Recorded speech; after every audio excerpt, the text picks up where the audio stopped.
Welcome to Comic Book Creation Live. It is Monday, which means it's Mundo Monday. Mundo is going to be here. Let's see. TK Boomer is already here. He says, I just wanted to say, take a shot for me. I'm going in for surgery tomorrow. Wish me luck. TK, good luck tomorrow, buddy. I will. I have an Indiegogo,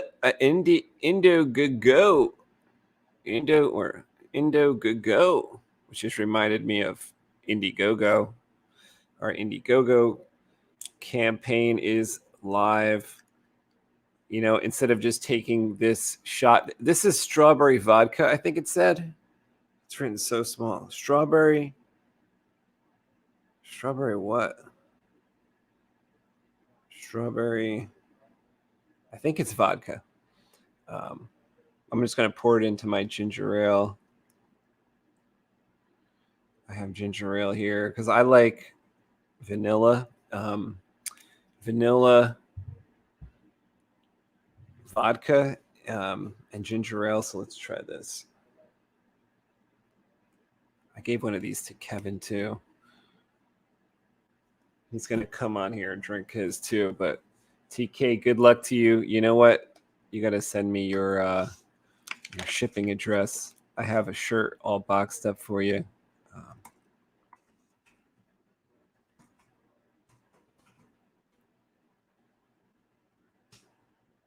Send a shipping address to that email because I'm going to send you this shirt. Got it all boxed up. It's a Mundo Monday shirt.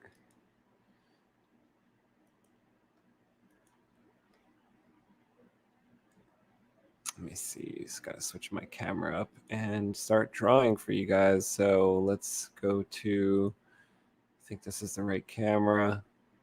Working on a page here for Albatross Junction. Where is my trailer? Where is my Albatross Junction trailer, which I wanted to play? The sun is gone.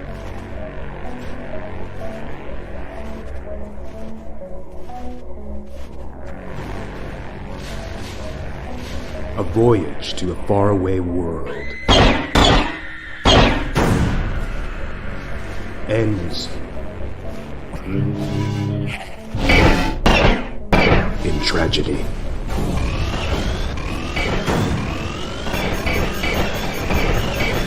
One last chance for survival is found on an unlikely planet.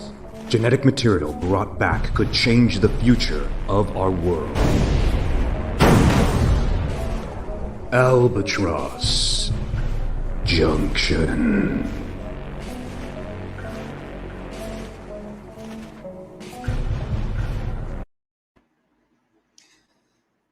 So that's more of like a story trailer for the setup for our story. And then we've got more like the artwork.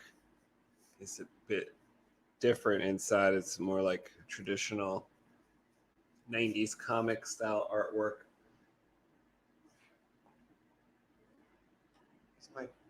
My pencil's over here.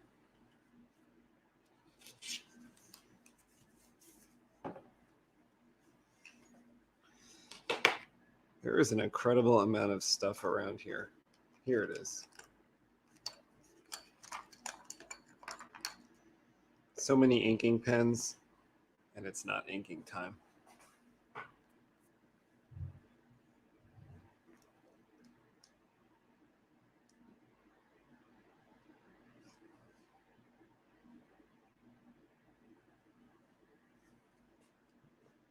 This page is page 32. No, this is page 31 of Albatross Junction right here. Just got to add some more, bunch more to this page. Kind of only have the bones of it down, but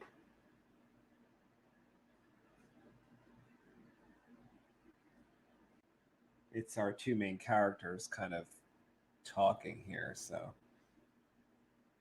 I'm adding some detail to Dobbs. This is Dobbs. And actually, I got my reference for a previous page out right here too, because sometimes I forget what they're wearing. There we go.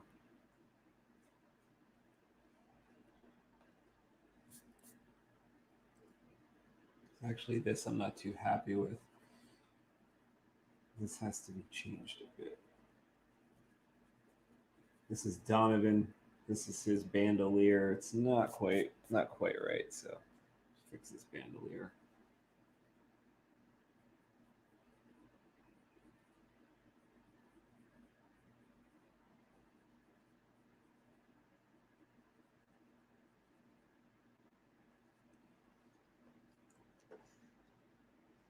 We got the second half of the creative team joining in right now. Let's get Kevin in here. I can't find anyone's intro tonight. What happened? Kevin, what happened to your intro? What happened? Here we go. It's all yeah, man. New shit. Capital K, Cosme, the Brooklyn kid, baby. Yeah. Check it, I go get it. My soul is full kitted, fresh kidding. Does it up with matching fitted, Kaz the kidding. Yeah. What up, Mike? Yes, there he is. What's the word?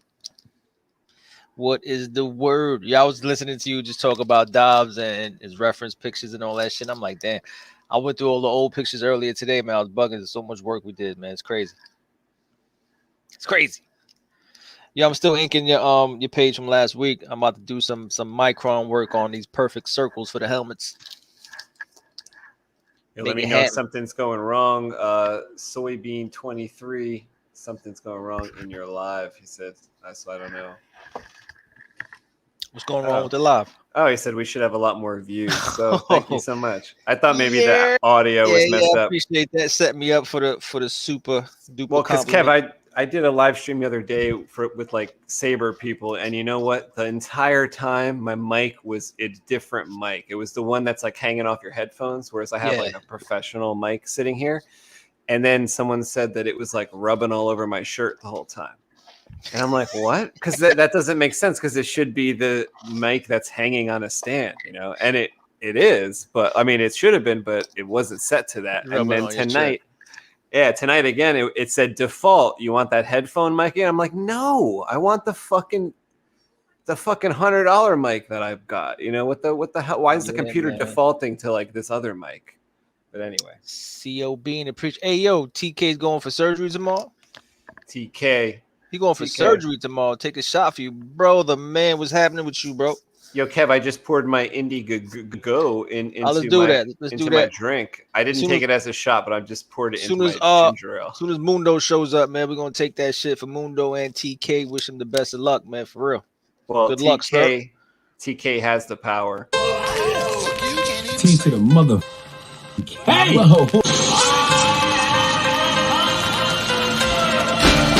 Ooh, baby, I like it, boy. Can't keep TK down. Yo, TK, wish best of luck, brother, man, for real. Oh, thanks so much. See, yo, is it? I need a phonetic, like a phonetic spelling. Like, is it Bean, Sayalbean, Saybean, soybean? What is it, bro? Maybe it's SEO Bean, like REO Speedwagon. It could just be SEO Bean, SEO Bean. Well, thank you so much. Yeah, man, really appreciate that. Oh, the first one. Sayo Bean? Sayo Bean, bro. Sayo Bean. I think I said Sayo Bean.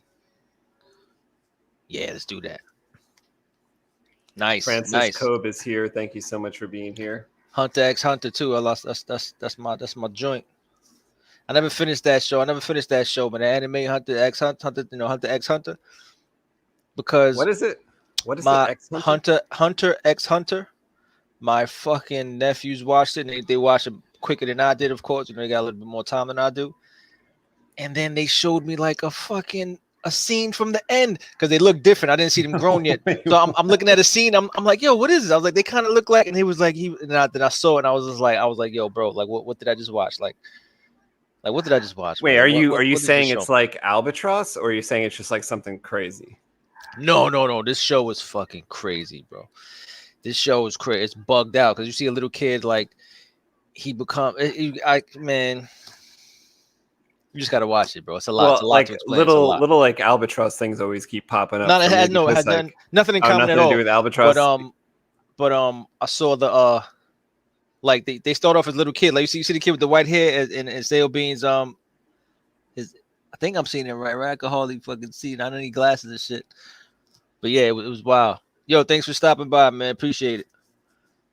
So they don't look like that when they're older. They look similar, but they just look older. They look bigger. They got weird hair. They're wearing like the shortest shorts ever. It looks weird. So I'm like, what is this? I'm like, yo, this kind of looks like, Hunter x Hunter. He was like, yo, what is it? By the time he said it is, I already saw what happened. You know what I mean? And I'm just not going to say it on because it's in case, somebody's watching that shit. That shit hurt, though. Man, I'm not lying. That shit hurt. You mean seeing the end without seeing the whole thing? Like, hurt? I saw the end. I probably had like at least 40 episodes left. You know what I'm saying? Oh. It was crazy, man. It was crazy. Yo, TK still here, man? I hope he ain't leave yet.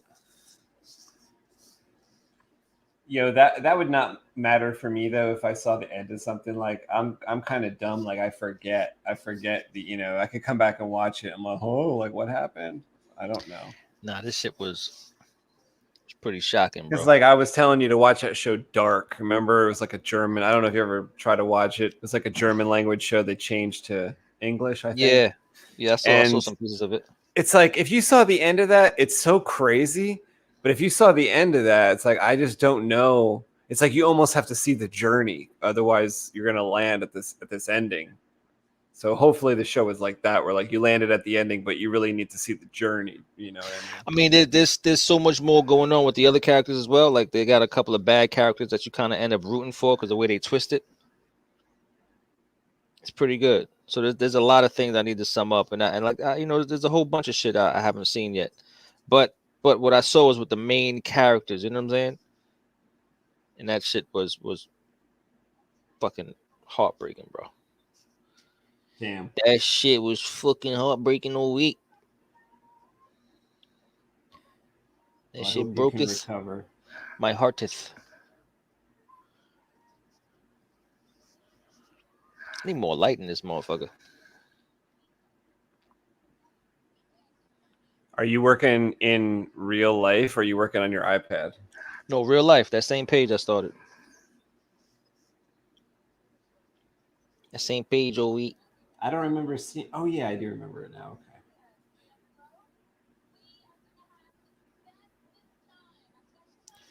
Yeah, man. You'll have to get like an overhead cam if you're gonna. Yeah, I had my laptop set up next to me before, and it was kind of like I had two accounts in here at the same time. That shit worked out though. It was working out. What happened? Someone stole your laptop?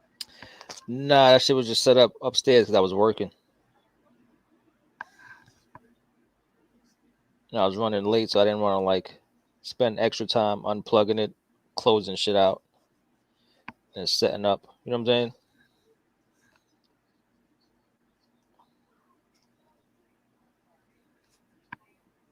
Well, whatever you did at some point allowed your voice to come through loud and clear finally. Because remember at the beginning it was bad. Oh yeah, I got this mic. No, it's also like an internet thing. Oh, it was acting crazy? No, you remember like back in the day, like it was hard to hear you. Like you come through robotic. I think it's where I'm sitting right now, and it's a bunch of shit that I did. I even had the guys come out, remember? And they were saying there's all the old wiring and shit.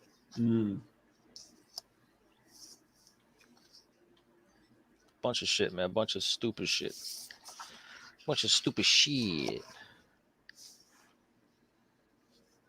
Yeah, they got this new show on Netflix. It's like from the producers of Dark. Mm-hmm. It's called Tribes of Europa. So I seen the ad, like the preview for getting like the recommendation, Yeah. Any good? I'm in like 3 episodes, and it's like the future, so it's like 100 years from now or something. Whereas like Albatross is like 1,000 years from now, but this is 100 years from now, and they in the second episode they talk a lot about pigs. I was like, oh my god, so Kevin was watching this. Pigs are coming up a lot, bro. So I was watching some random B movie on Amazon. It was like Monster Squad or Monster some shit. I don't remember the exact name. And the whole shit was about how Russia got permission to clone pigs and fucking humans. So there's like a whole new kind of race of like humanoids with pig heads and shit. And they're like the criminals of that world. You know what I mean? They're like the bad people of that world. Huh. I'm like, what the fuck is going on here? It was weird. It was weird, bro. It was weird. I mean, and I laughed at you, bro. I laughed at you. I was like, yo, what is up with you and this pig shit? And now it's everywhere. It seems to be in all these like future. Yeah. I mean, it's I don't understand. You caught on to that shit. You caught on to something that was out there. It's wild how that shit happens, though. Now you had to sell me on that day. I was like, yo, why you? What the fuck do you mean? Like pig fake? Like what is that? And you're like, bro, either you're not paying attention or you don't understand the importance of pigs. The importance of pigs. I got a whole backstory for Lorraine Bondahar, who is the CFO of Pig Fate Mechanical. She's I got important. a whole yeah, because she extends her life kind of far, and she's like the nemesis to Odeon. Yeah. That's crazy, man. Fucking Pig Fate Mechanical. Holy shit. Like they get to the crash site of the Circadian first. That's kind of a problem. It's a big problem. It's a sick name though. Like the name is getting better and better to me. You know what I'm saying?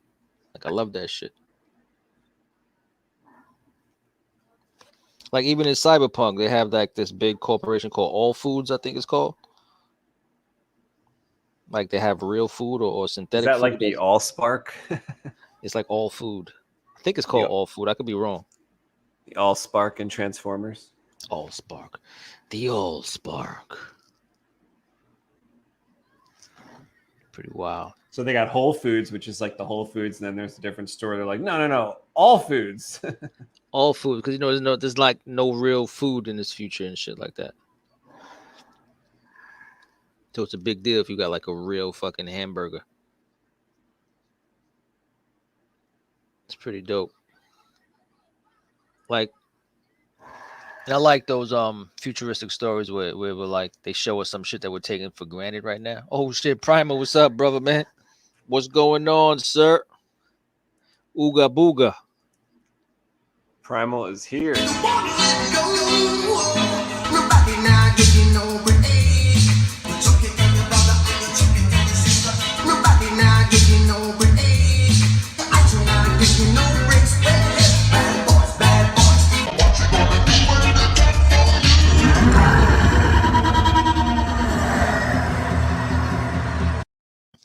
Yeah, that's my roar. joint, man. That's my joint on the low. The roar. Police not give you no break. Oh shit, man. Yo, I think I just thought of what I should make for like an intro for myself. It should be maybe it should be Lion-O, and like I'll scream into the mic something like instead of Thundercats Ho, it'll be something like Comic Books Go, or something else. But I want it like that, where it's like or like TK's, where it's kind of like frozen on the character for a second, or kind of like strobing up on the character. That'd be pretty funny. It's fucking funny. Comic Books Go. I guess that could kind of work for like Voltron too. It could be like a Voltron. Voltron would be fire. I would get super pumped if it was Voltron. Like if there was any semblance of like Voltron theme music in there, or And he like the ramp up music when he turned into Voltron, or maybe extending that sword or something. What was that shit called? Blazing fucking sword. What's it called? What's Voltron's sword called? I'm failing right now, bro.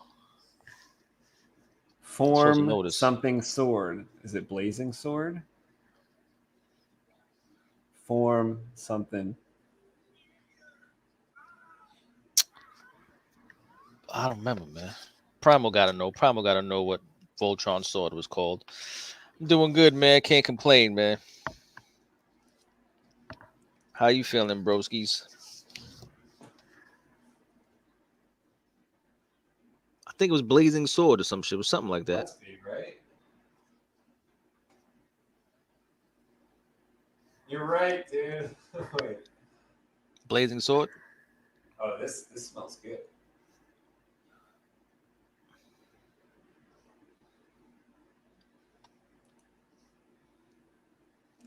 All right, hold on. I'm going to share it. It's 2 minutes. Like, why isn't it just 10 seconds? I just want to see the Blazing Sword happen. Blazing Sword, yeah, Primal.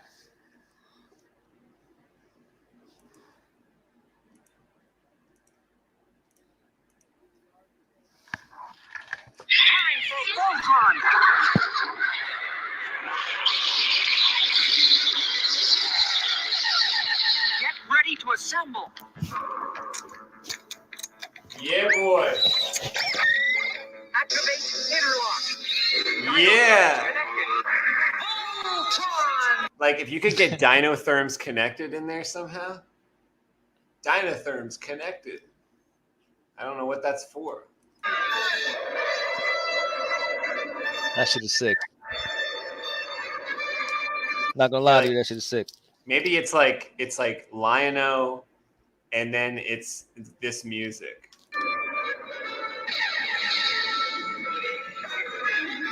I like it.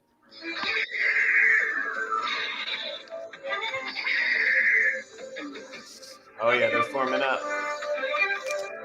Form feet and legs. Form feet and legs. Form arms. Body. And now form the head.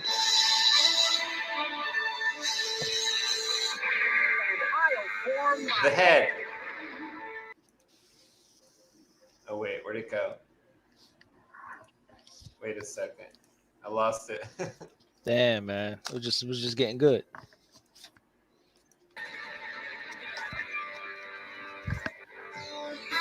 All right, now they need the sword. That shit had me hype every show.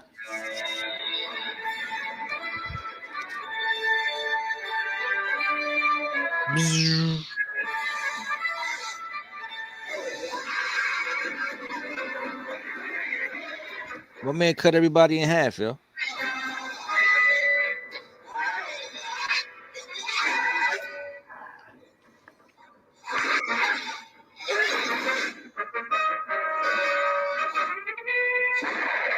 Well, that's kind of slick. I like it.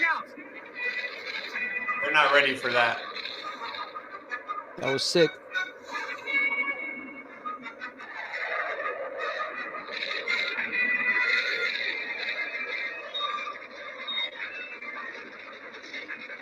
That actually looks like the guy from Thundercats.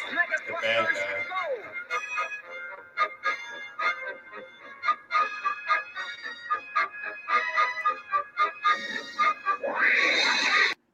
Hey, this guy almost looks like...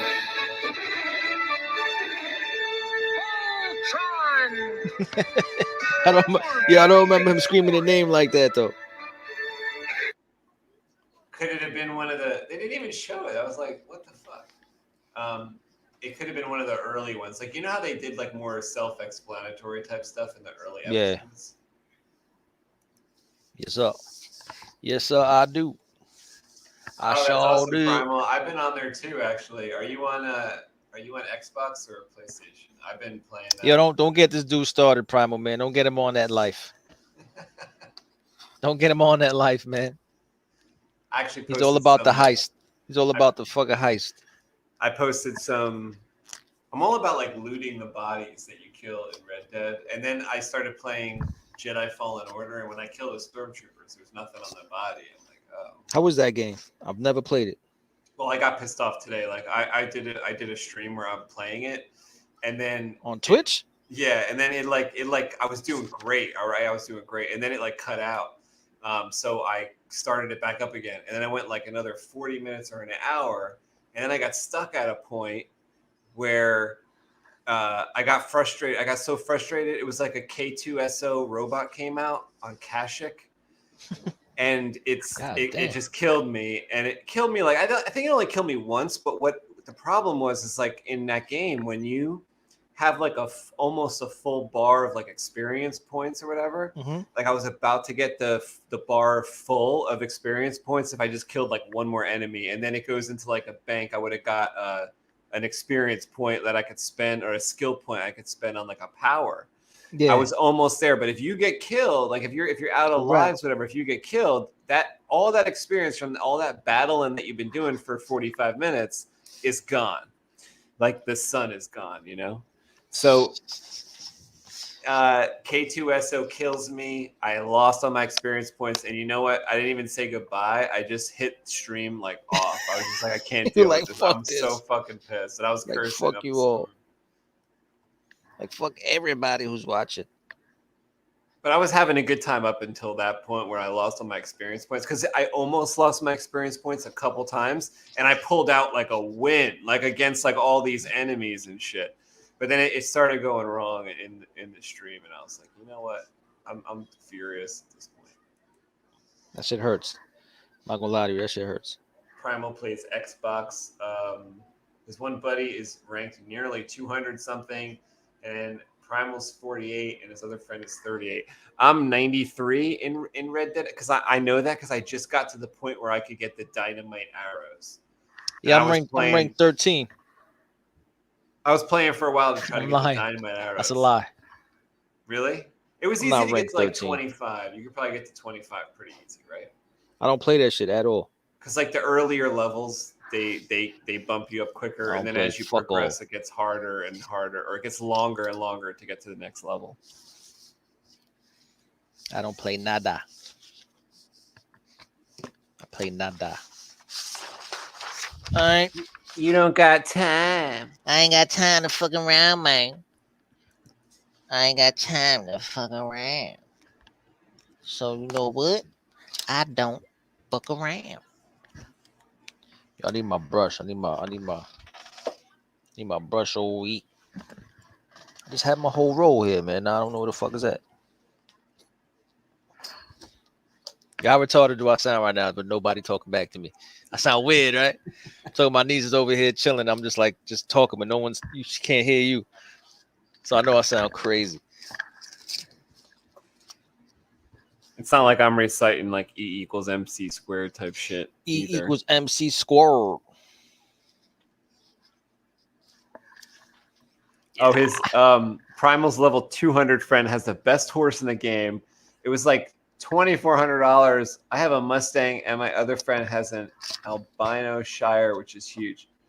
So I thought the best horse in the game was the one that's all the way up north in the snow that you got to like wrangle in and shit. That's not true. Well, that's like in the story mode, but you can't wrangle horses in the you gotta buy them. You have to buy them in the online mode.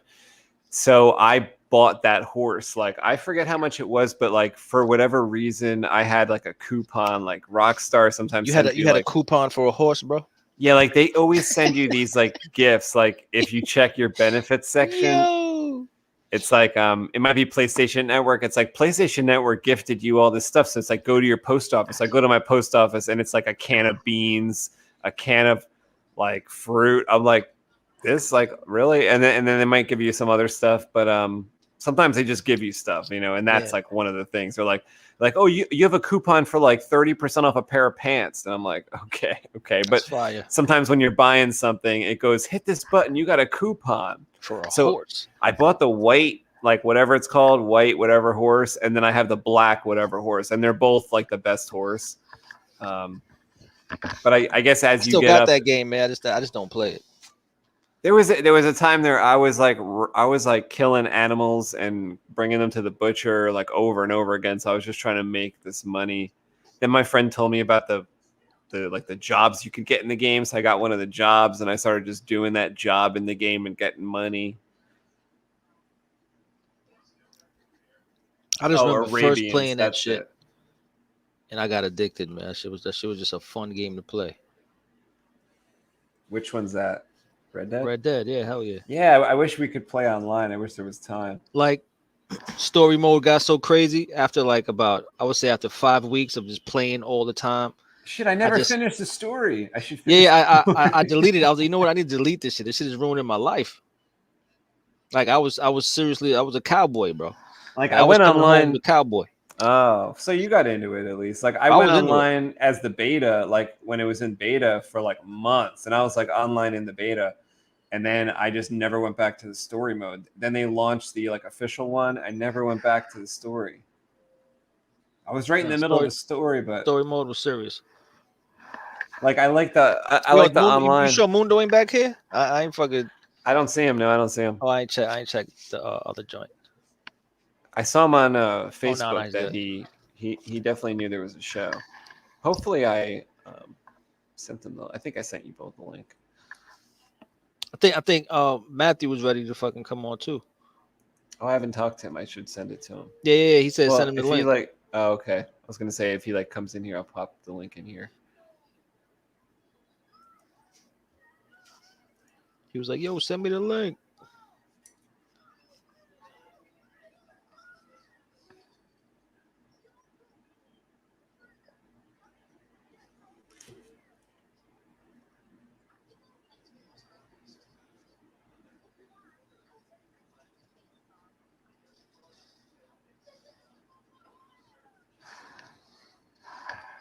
Sending him the link. The story is 10 out of 10. Nice. Oh, yeah, that shit hurts, bro. Wait, what do you mean? What do you mean? Like the horse dies automatically or because of something you do? Like he could get shot or some shit like that. I remember that, but then it's like I played the online for years now that when your horse dies in the online, they come running back because like the players kill your horse all the time, so it's not like the story mode. I'm starting to remember though, yeah, the story mode when your horse died, that was it, right? I forgot that. If that's true, I forgot. I don't know if you ever played Ghost of Tsushima. I played that shit, and your horse dies in the scene in that shit, and it's you like escaping some prison. Fuck, it's crazy. And then your man just takes all the arrows for you and keeps running, bro. Oh man, and then they do it all cinematic where he's fucking walking real slow in the sunset and shit. Then you just gotta put him down like Kage. Thank you, Kage. And he's with you the whole fucking game, bro. And they wait till like the last quarter of the game to just murder him in front of you. Like you don't care for this little digital horse, bro. It's not right. It's not right. Oh, look at this struggling dog over here. It ain't right, bro.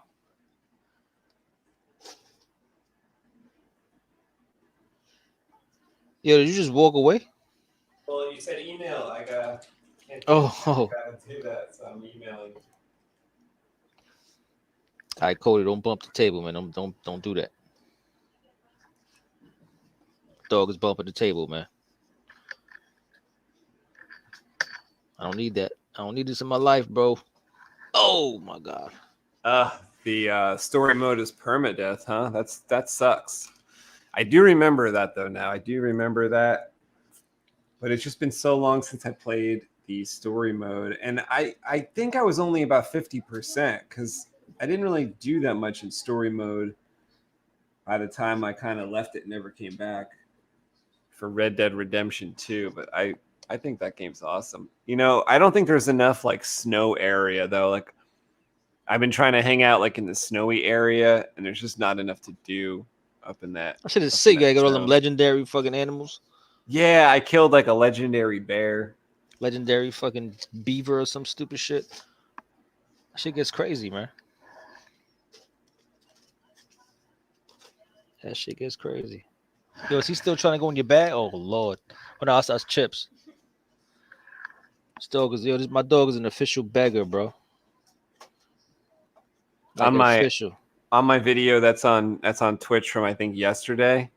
I was playing Red Dead, or maybe the day before. I was like a hero in it. Like my character, I'm all dressed in white, and I have a white horse and a white hat. I kind of look like Gandalf or something. And I'm like riding around, and what was I doing that they were trying to kill me?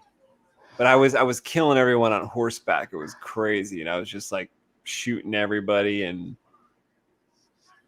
not dying.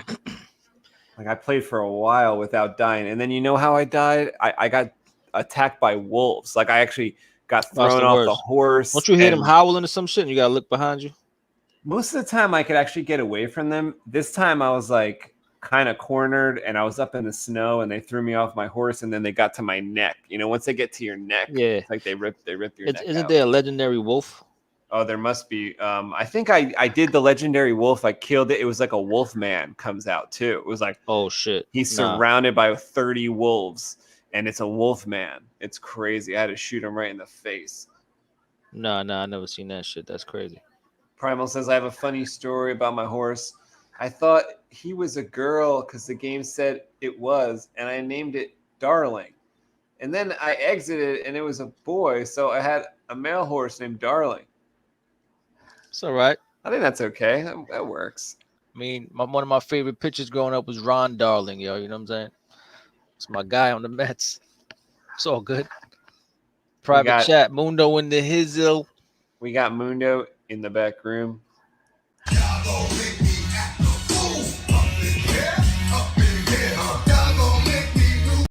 In here, we pour whiskey.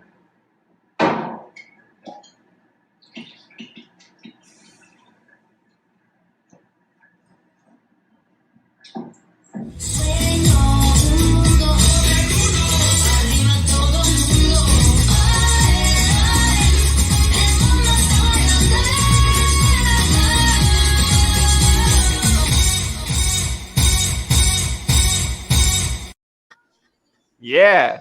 Mundo, what's up, bro? What's happening? Mundo. It's happening. Are you firmly rooted in your new location? Just about. We are actually out of the house, but we need to do all the necessary taking out of the house and cleaning the house, you know, so we can get the deposit. But yeah, we are officially in our new house. Nice, man. Yes. And Very we cool. are Congrats. we'll be getting the keys to our mailbox here pretty soon, a couple of days. So I'll be able to get that get whatever, you know, new mail that's coming pretty soon. Oh, I think your shirt must be in there. I sent you one of the sweatshirts. Yeah, it probably is in there, man. Because I keep checking both mailbox. Well, I keep checking our mailbox at our other house. So I was all like, if it's in there, it's in there. I can't wait. Kelly sent it to your new one, I think, because you gave me the new one. Yes, and that's awesome, man. And I can't thank you enough. I'm so excited to wear it, you know. And sick. Yeah, dude, that definitely dope. Because every time I see y'all wearing it, I'm all like, oh man, I can't wait to put mine on. Gonna be sick. Gonna be sick.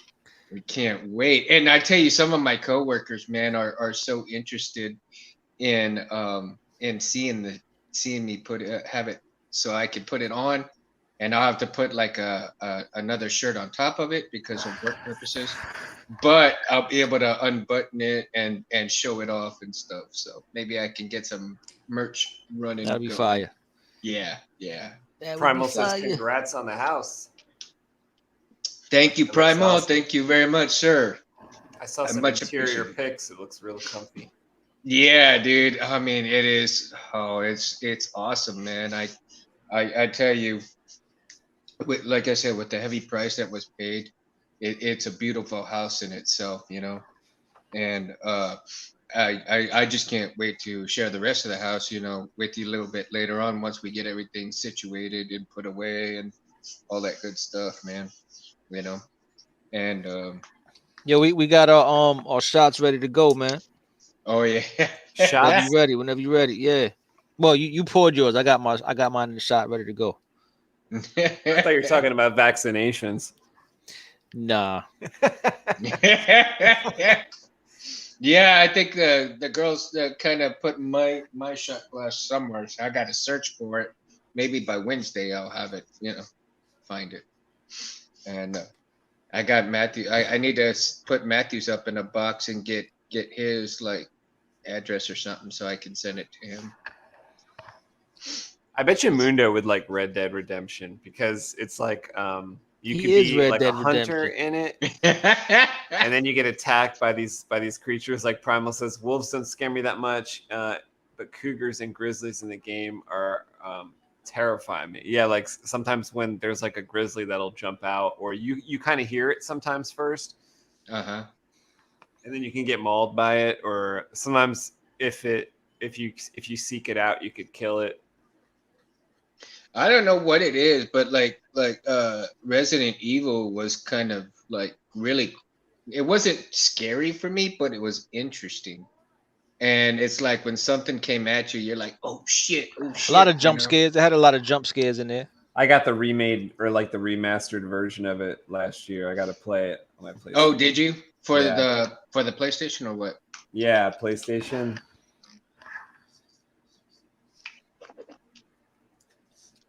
I like that game actually. It was actually pretty Let good. me get this motherfucker. Hey, did you hear? Did you hear what's going on with the Marvel cards now? Marvel cards? No, tell me. Are you serious, Space? You haven't heard? No. The series one that you and I have. They're shooting up in prices right now. Everybody's looking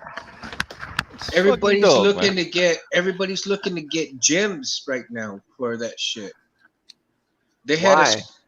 What because they're buying up boxes of series 1, 2, and 3 right now because people are sending them to PSA and PSA is grading them, and if you get a 10 gem, you're looking like a Spider-Man sold for almost $1,500, dude. Yeah, but just sending it through the mail for these idiots to like handle is going to take it from a 10 to a 9.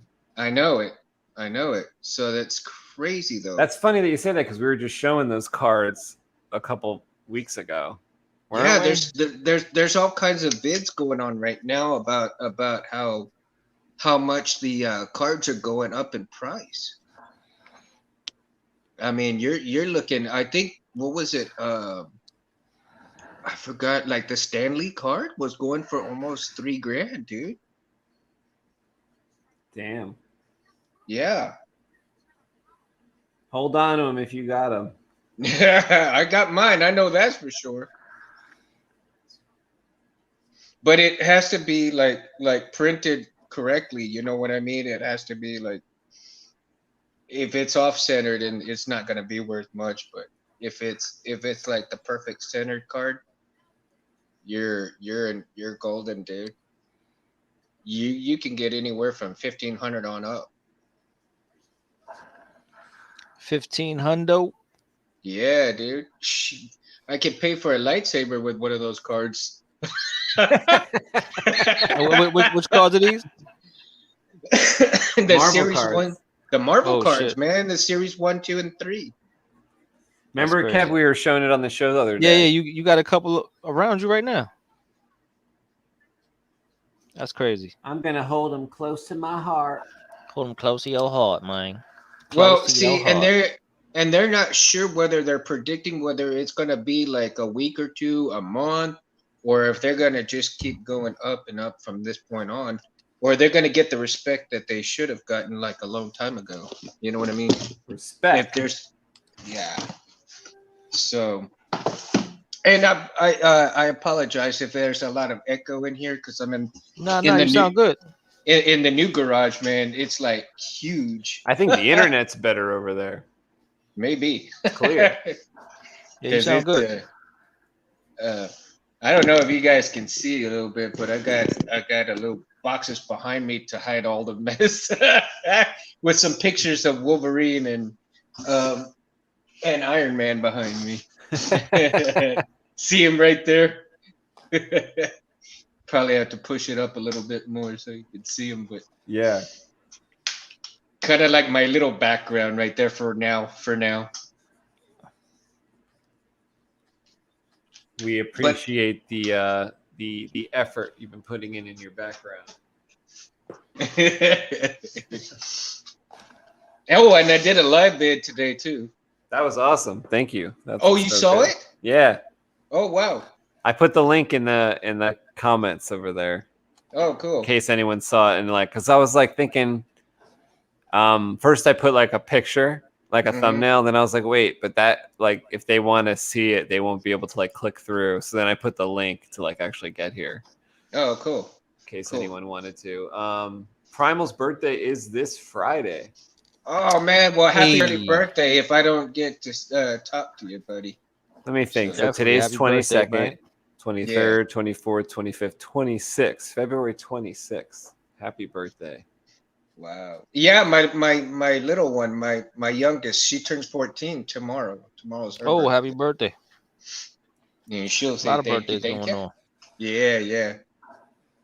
Hey, I told you I saw my shadow, remember, on my birthday, and this is the result. Texas got fucked. It was like so now snowing. I'm gonna get blamed for all that shit. That's funny. It was even snowing here today for like a couple Yeah, of minutes. I didn't understand that shit. Like, where the fuck is the snow coming from, man? That shit was getting kind of stupid. Getting kind of dumb. I'm seriously surprised, Anthony, that you didn't hear that right away, because it was on, the YouTube vids. Yeah, I didn't hear that. That's funny. And they've been going on for the last couple of days. Like last week, I think they started. And I just caught it last night. I was all like, what the shit? That is crazy. Yo, Mundo, you got something you can take a shot of? Yeah, it's in my room. Let me go grab it real quick. Nice. Hang on. In here with Paul Whiskey.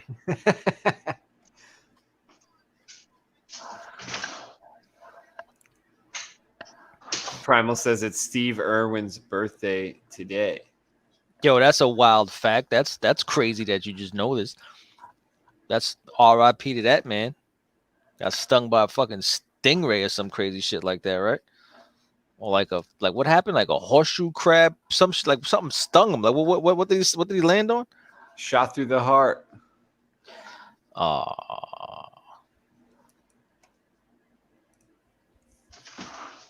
You give love a bad name, bro. Okay, guys, I am back. That's fast as hell. In here, we pour whiskey. Yo, tell the truth. Did you run? Oh, I ran all right. That is nice. That is nice. Yeah, so I don't think TK's here anymore, man. But he said wish him luck. Take a shot for him because he got a surgery tomorrow. TK, this is for you, buddy. We're gonna take a shot for you. We got TK to take one for. We got take one for the new house that you're in. Hell yeah. Take one for the snow that you're getting and shit. A lot of reasons, man. It's all going in one though, because I ain't doing more than one. Woo, yeah, it's all in one, buddy.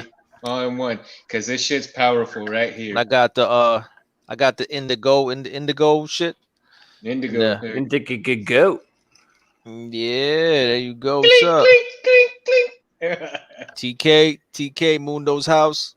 Good luck. Congrats. Good luck. Ka-cling. Oh, ooh, that indigo man. is kind of wild. Ooh, man, I need to send you guys a bottle of this. Was that gin? No, I'm saying is this indigo shit gin? Oh. Yeah, strawberry flavored gin. Okay. Oh, ooh, I need to. Man, this is some really. All right, good I want you each to finish this sentence. But for it's got to be your own individual ending, right? So maybe Mundo goes first and Kevin goes second, or however it happens. Okay. All right. When push comes to shove, let's finish that. I'll fuck your ass up. I like it. All right, Kev, what do you got?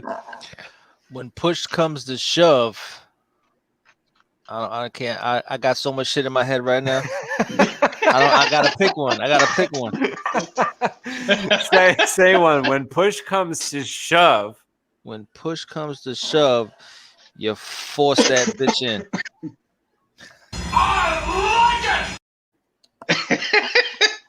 You make it fit. Well, I'll give you my second. I'll give you my second choice. Now, Anthony, you started out, and I'll give you my second choice. When push comes to shove, I'll make you my bitch. Jesus Christ! Mundo is both of yours are aggressive violent, tonight. bro. Yours are violent. Aggressive. Well, yeah, hell When yeah. push I'll comes be to aggressive. shove, you better make sure it's Shaman. I'm too late. Primal. I'm too lazy to do anything. Oh man, you're making me laugh, bro. Kudos to you, man. I needed a good laugh tonight. When push comes to shove, it's like the newlywed game and shit. Oh man. Chuck Woolery, we back in 2-2. Oh, I tell you, but the woman would win every time when the push comes to shove. Shit, I mean, if that's the case, then when push comes to shove, just say sorry. There you go. Just say sorry. That works every time, doesn't it? No, It was worth a try. It was worth a try. no, it doesn't. Yo, Kev, you know how our comic is coming out in June? Yeah. And I don't know if I told you this yet, but I kind of thought of like a little tagline thing, and even like maybe a little piece of artwork that one of us would have to do, obviously. But like the little piece of artwork would be like the word June is like a fucking ice cube, right? It's like ice, like icicles are coming off of it, or it's an ice cube. Oh, that'd the be word nice. June. And it's called the coldest June on record. Junesicle. It's the How coldest. about June. just the coldest June? It's the coldest June on record. This Why does it have to June. be on record? Whatever Just you put want the to coldest say. June. It's I like the this, coldest, the coldest June. June. But that doesn't really make that as much. Like if you say on record, people know that you're talking about temperature. But if you say it's the coldest June, it almost sounds like, could it be someone's name? Nah, the coldest June, bro. Like, it's just everything's ice cold about this shit. Ass June. So The anyway, coldest June. that's how I want you to start marketing the coming June. We're gonna call it "It's the coldest June on record," or as Kevin says, "It's the coldest June." The coldest. That's when June. Albatross is coming out. God damn it. You know, right, Mundo. Coldest June. I don't know about that, man. I mean, honestly. It's the Honestly. coldest June on record because The sun is gone. That was good timing. Yo, it's a good question. Primal asked you, what's the most violent thing you said while you were heated? I've said some crazy shit to some people. I'll tell you a It's bad. story. You want me to tell you a story? Where does this say it? I don't see that question. Oh, I do see the question. Okay. So this actually lost me a friend. So Killed him? it was 2006, I think it was, something like that. So it was like a couple of years before I got my own house. I was living with a couple friends, and I was living with my best friend too, and he was an alcoholic. I don't know if he still is. He might still be an alcoholic. So Jesus. there was one other friend who we were kind of having this, like, I wouldn't say it's an intervention, but it was like different nights would be different things. So sometimes it was like everything was fine. I would go on for weeks and weeks, and sometimes something bad would happen, So I think one night something kind of bad happened, and this other friend decided he don't want to be involved in this BS anymore, because my best friend over there was like acting out. So this was someone who came over every single day, though, like sometimes twice a day would come over. Yeah. And the next day he didn't come over. I started calling, like, what's going on? In the meantime, I'm dealing with the person who's got the alcoholic, who was actually an alcoholic. And so now I don't have this other person who would come over all the time, was kind of supportive. And so I would call, and then they didn't want to answer my calls and stuff like that. So I started sending texts, and I'm like, I'm going to stab you. Oh, shit. Damn. I was like, if I see I wouldn't answer your ass either. Yeah, I was like, if I see you, I'll stab you. So then like a couple days go by or whatever, and then I apologized. I was like, I was just heated, I was like, of course I'm not gonna stab you, I won't stab anyone. But he never talked to me ever since then. So that was the most violent thing I ever said. I said, I'll stab you. I'll stab you. Wow. Nah, I mean, mine wasn't. It didn't sound violent, but it was violent as fuck. So I was in the club, and I tapped somebody to get past him, and he hit me back like, yo, what you doing? I was like, what the fuck? I was like, bro, if you do that shit again, I was gonna say excuse me, but it's gonna be a different kind of conversation, like, what I'm saying, like, what the fuck? And then he fucking he just came like closer, and I just mouthed him, just mouthed him, pushed, like, had him fucking like he stumbled on the bar, like what the fuck, like, what is that, like, I don't know if you've been to a New York club, bro. Wait, can you start over? Kevin, I don't demanded respect. I don't understand what happened. I'm gonna paint the picture for you. All right, Yeah. when a club, it's a club, the club, you're like this on top of people. Yeah, Like, you can't move, especially when you go to the bar. You gotta say excuse me. You're there for like 12 minutes if you're not semi-aggressive to say, yo, get in there and get your order out and shit. So this dude was just there. He's just there, just like in the way. He already has his drink, but he's not moving. So I kept saying, excuse me. Like, yo, party. It's loud, so you can't hear me. I'm like, yo, party, yo, excuse me, yo. And I keep like tapping him to so he can hit, so he can feel me, but it's just like, just ignore me. Yeah. So like, I kind of like, I'm standing here and I grab him, like, I'm like, yo, excuse me. So he turned around now he hits me back on my chest, like, yo, boom, yo, like, what the fuck? Like, what the fuck? And I was like, yo, I'm just trying to say excuse me, but you keep acting like this, you're gonna change. It's gonna be a different type of conversation. You know what I'm saying? Like you going what the fuck?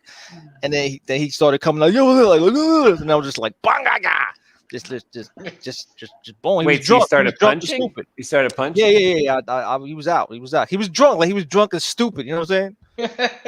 Because he heard me saying, like, he knew I was there. He was just ignoring me. He was drunk. Like, fuck this guy. Like, fuck this guy over here. You know what I'm saying? And I don't think Mundo wants to be friends with us anymore. No, on the contrary, just the opposite. I'm talking about like fucking like 25. I like you guys already. Oh, Freddie Doug. I've got my ass kicked plenty of times, dude. When push comes to shove, I can't fight with this shit. Load up and spill blood. Damn, Jesus Christ. No, I told you. I got threatened one time. Somebody said that they were gonna threaten to shoot me, right? And I went up to him and I said, look, if you're going to shoot me, you better do it right now, because I'm going to make a phone call. I'm going to have somebody down here in 2 hours, and I guarantee you'll be 6 foot under the ground. You got a choice right now. If you're going to shoot 2 hours me, is a long time, though, bro. Because I know where they lived, and I didn't have to worry about, because these guys were already on the way. That's crazy, bro. It would have been less than 2 hours, and these guys didn't have marked vehicles. They were like all black Escalades, nothing on them. Bro, you down with the cartel? Tell the truth. No, just some serious friends. No just cartel. No cartel. Just have some friends that got the hookup. Cartel de Mundo.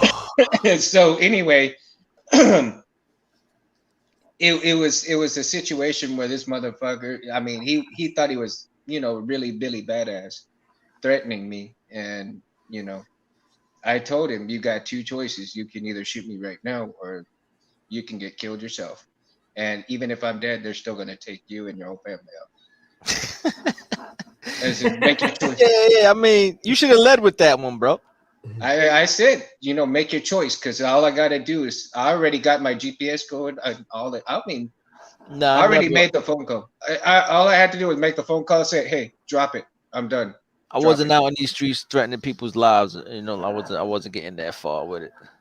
No, but I mean, I took it serious when somebody threatened me like that. I No, mean, no, they yeah, threatened he to kill said me. he's gonna shoot you, bro. Yeah, He no threatened more, to shoot me. I was all like, I no more don't play games those after games. that.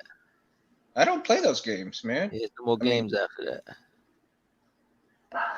Yo, I still like when push comes to shove, grab the mask and gloves, load up and spill blood. that's a good one. Bars. Was a That's a bar. good one. What up, Dougie? What's happening? Doug, welcome. Primal says we were 8-foot playing bridge, Call of Duty. 80-foot bridge. My friend kept killing me and said, if you don't stop, I'll run down the street and knit your intestines into a sweater. That's good. That's when you start quoting Wu-Tang and shit. Like, I'll sew your asshole clothes and keep feeding you and feeding you. No. Primal, you need to call. No. He need. Yo, back Since room. this is back room Albatross host. Junction. Okay, go ahead, Kev. Go ahead. No, I was telling Ant, he got somebody in the back room. Elma, I thought you were over at the Brown Derby with Trixie. No, Teresa. Margaret, yeah. Margaret, exactly. What happened to Margaret? She lost her shoes. God, that's Matthew.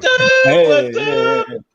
What's up, guys? Oh, I got to read that for who was it that just said that? I just caught that while I was in the whatever the ready room we'll call it, but Primal's message where it's like, if you don't stop, I'll run down the street and knit your intestines into a sweater. It's like he's like running down the street, but knitting is slow, so I don't think there's a reason to run. Dude, you're probably walk down the street. overthinking it. Dang it. Well, since this is Albatross Junction and it's supposed to be cold, you need to call Sub-Zero so he can just ice him down and explode. Oh, did you guys mention Sub-Zero again? Did you see that? There's Sub-Zero now. Plane Zero. We did that last time though, so I think everybody's gonna say, "Dude, y'all need to get some new content," and I'll be like, Nah, "I'm so sorry." That shit is great content. Yeah. So yeah, I was just I just recorded a quick little blurb actually for myself with the Diamond Dragons thing. I'll have to post it later, but like, is it in the voice of Arnold? No. Oh, okay. But I did it as myself, which is nice. Probably not as exciting, but yeah, I was mixing. Did you like Mundo? Did you like Gargigal then? Yeah, it's cool, man. Yeah, he's a dope character. Actually, he's got some interesting things going on. That he's quirky. I mean, to me, on purpose. In fact, just to give you, here's more of like a Gargigal impression. He's like, all right. Come here, Jackson. You want to try this? All right. Yeah. That's what I got. Right. I mean, that's why when we were talking about that, I was all like, it's in. Yeah. He's totally like that. See, that, at least I like that, Mundo, because I never told anyone really directly about Gargigal. But now that you read it, the point was the way that I wrote it, I tried to make sure that people would get that he's doing that kind of, mixing. Yeah. Like he's got a style of speech that is completely different from all the other characters by design, not by accident, not by happenstance. Just like Artemis, you can look at the way that he speaks in the lines and you can feel that he's a lot more like Gandalf. You know what I mean? Mm-hmm. As opposed to like the way the Bozell speak or Jackie or even Link or whatever, Yeah. So, but anyway, how are you guys doing? I was just getting off doing some of these Zoom meetings, and that's why I've like got all my. I look all like I'm in my jacket. Doing all right, good. Man. Can't complain, man. Won't complain, rather. Won't do it. Cool. Won't do it, sir. I actually got to hop off here in a few, actually, man. Oh yeah. Yeah, man. Cool. It's all good. It's all good. Yeah, you guys. You got to finish the line though, Matthew. When push comes to shove. Oh, when push comes to shove, then you got to send people packing. That's a good one. You made me come up with it on the spot, so that was about the best I could do to improv. It's to improvise a decently, like people be like, "Oh, I see where he's going there." Just make sure we're not talking about jail or nothing, because damn. Send him to Yeah, send him out of here. Send him out of here. Get the fuck out of here. Get the fuck out of here. This show is so funny too. Like it's so funny. Like one day I can imagine, like like years from now when YouTube's like, we only upload content that has no swearing. We'll be like, dude, we're screwed. Oh, yeah, it's done. Now it's done. Yep, we're totally screwed. We're actually child friendly, so ages 7 or up are okay. No, don't believe me. Actually, cut that out of the show, right? Because then someone can cut say, that out of the show. ASAP. well, I saw that this thing was a comic book, and I figured that it was good for 7-year-olds, and then I realized that there was just 3 people in different hats and stuff swearing. That was almost like a Michael Jackson Muppet. Michael Jackson Muppet, yeah. No, actually, I was doing Mike Tyson. There he is. That's the guy. I'm gonna beat you up, man. Actually, I wouldn't mess with Mike. He's dope. Yeah, I'm not. I'm so scared of that dude. I don't even laugh at Mike Tyson jokes. Well, you know what's weird? It's just amazing to me that the Earth did that. Like, you know, Mike Tyson was iron. Like, I loved Mike Tyson even as a kid. Like the boxing, I'm just like, look at his tech and his power and just like his style and reach and just. Anyway, the point was that I'm like, but it's amazing that the Earth didn't make it like he's like, hey, I'm Mike Tyson. I'm gonna mess you up. I can't wait to see you in the ring because I'm gonna take you down. Instead, he's like coming up all tough and he's like, man, I'm gonna kick your butt. You know what? You're going down in the 3rd round. You know what I'm saying? Maybe the 1st round. Just depends on how I feel. And you're like, dang, man, this is so weird. Nah, like, he said some scary shit. He said some real scary shit. Yeah. My defense is impenetrable. My offense is impregnable. I'm Alexander. He's no Alexander. I'm gonna eat his children. I was like, what the fuck? He was crazy, bro. He was crazy. He was. Oh, he went swimming with the sharks last year. Nah, he was crazy. Shark Week, man. You know, Kev. It's funny you mentioned that about Tyson. Like, did you see any of the interviews with him? Like later on, like way after the boxing career. Like, yeah, he's like a well-read man right now. It's he's crazy. more introspective. You know what I mean? Like where he like looks back. Like I saw something with him on Joe Rogan where he was talking to him and he's like, I don't even think about it anymore. Like all the boxing, like I realized that I was just being like an animal a lot. Yeah. And I was just like all about the winning and I needed to destroy people and I wanted to kill them. And he's just like, I look back and he's like, I don't know why I did all that stuff. Like I kind of do and I kind of don't. But you're like, that's an interesting thing because in a way he sort of like became a later version of Muhammad Ali, because Muhammad Ali was almost always a philosopher. You know what I mean? That was his hero, though. That's his hero. Yeah, which was ironic to me because I was like, man, for him having Ali as his hero. I mean, I'm talking about early Tyson. That early Tyson, you're kind of like, man, if Ali was your hero, you sure aren't acting a lot like him. I mean, yeah, you're a fantastic boxer, clearly powerhouse, like they said. If you get hit by Iron Mike, it almost felt like getting hit by what was it? George Foreman, which you didn't want to get hit by George. Yeah. Everybody said that George hit so hard that it was almost comparable to Tyson, but George was slower and a little bit more clunky technique compared to obviously Tyson's razor sharp. Just, you know, they didn't call him Iron Mike for nothing. They should have called him Lightning Mike. I think technically he was probably just Iron Lightning Mike. Right? Yeah, he was fast as fuck. Yeah. Did you guys ever hear of, and this is totally random, but I don't know, I just kind of do this because I'm a martial artist guy, but Ant, Kevin, Mundo, did you guys ever hear of someone named Rocky Marciano? Yeah, of course, yeah.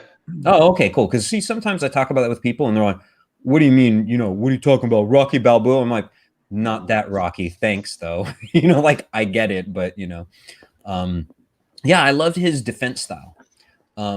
His defense style was entirely evasion.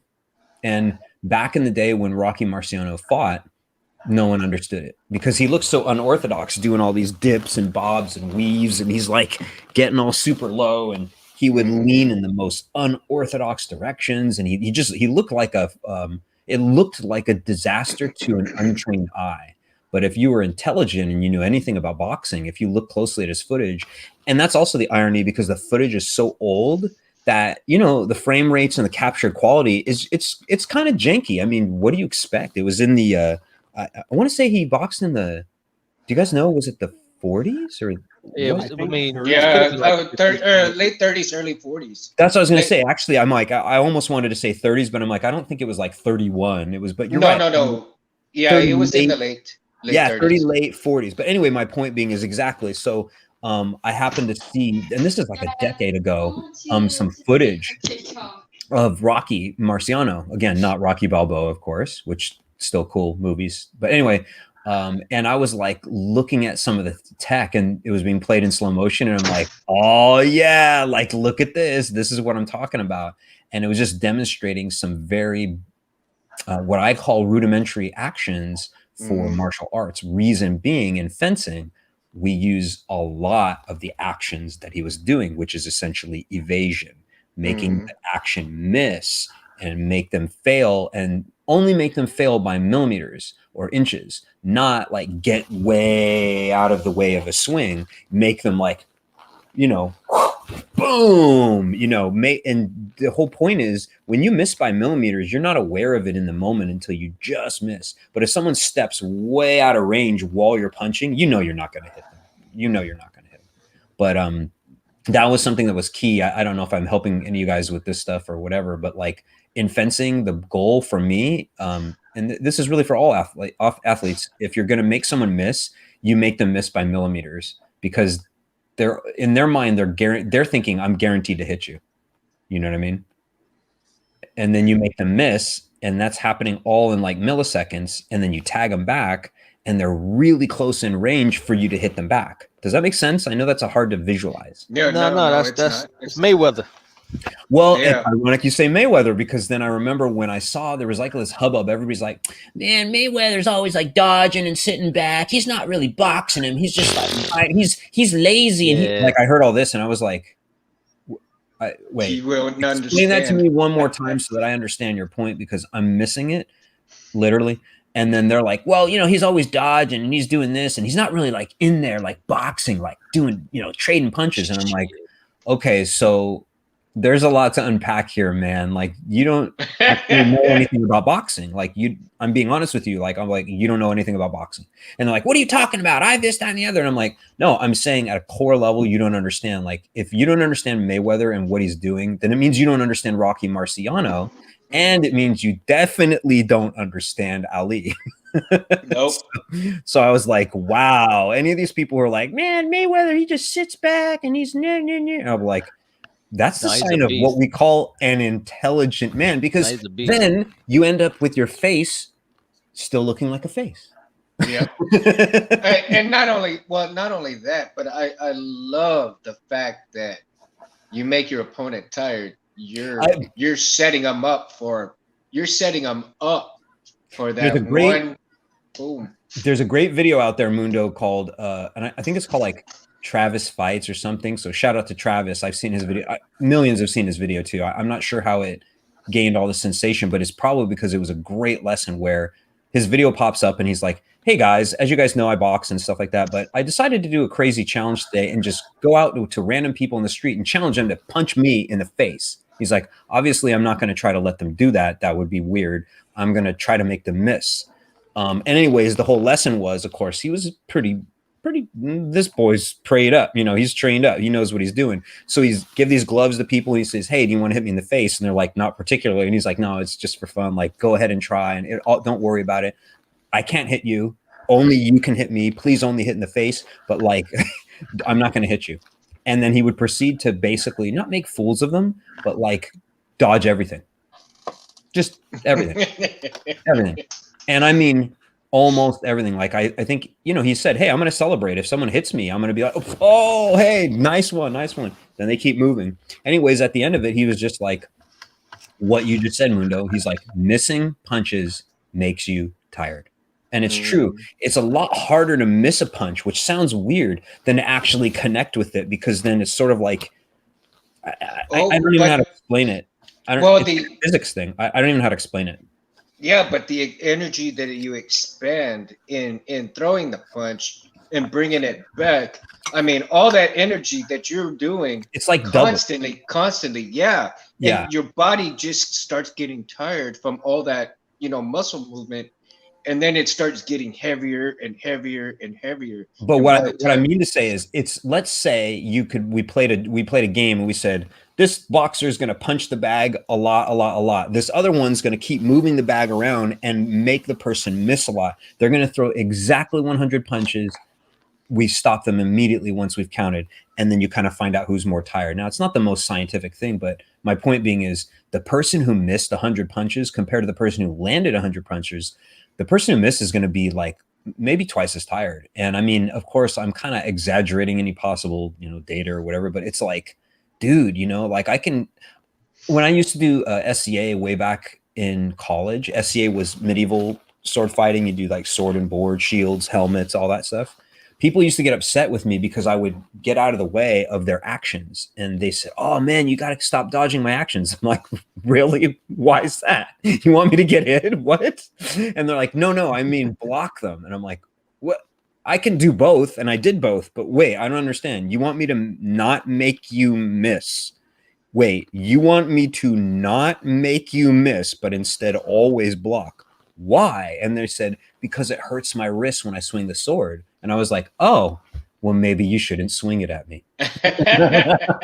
And they were so pissed off about it because it's true. It's actually true. If you're swinging a weapon, and remember, these are even wooden rattan weapons with a metal guard. I mean, they were still heavy, and we were swinging full force. You're wearing 14 gauge steel helmets and armor and everything, and you're clang. You're hitting really hard. But it's true, when you miss that action, your wrist, you're like, oh, you want to collide with something, so then it feels like, okay, I can bring it back. Collide, bring it back. But when you're like, bring that sword back up to your shoulder. It's true, Mundo. It makes you twice as tired. So it's even worse if it has to do with like sword play or utilizing a weapon that is has any weight. So not like a knife, but like a club, a baseball bat, right? You guys understand, right? Swing a baseball bat constantly and missing at everything. It's like you don't get the return fire on hitting the baseball, Yeah, well, that's why, like, when I mess with the Boken, man, it's like, oh my God. I mean, I really have to start, getting my muscles in shape and stuff, because when you swing that stuff around, even though it may be 1.5 pounds, in weight, but after so many times of swinging it, oh sure, ooh, yeah. I mean, that's like when it starts getting heavier and heavier. Yeah, like when I used to train for the acrobatics, it's not so much that they're like, oh, you could do a backflip, it's easy for you. I'm like, well, yeah, now one is easy, but I don't walk into the gym, stretch out, get ready, blah, blah, blah, and be like, all right, well, that's probably good enough. I guess I'm going home. You're like, I'm going to do like 30. And then one day I'm going to be like, or not one day, one moment, I'm going to be like, oh God, okay. I don't want to try it. I feel like I'm going to land on my head. And they'd be looking at you going, why are you going to land on your head? You just showed me you did 28 backflips. And I'm like, yeah, but the 29th or 30th, I might screw up now that I'm exhausted. So, you got to like know when to quit. You got to know where your energy, Yeah, you have to know your limits. You have to know. All right, fellas, I'm out of here, man. I'm gonna split out. Cool. All right, man. Have a good night, man. That's how far I got, though. Looking good.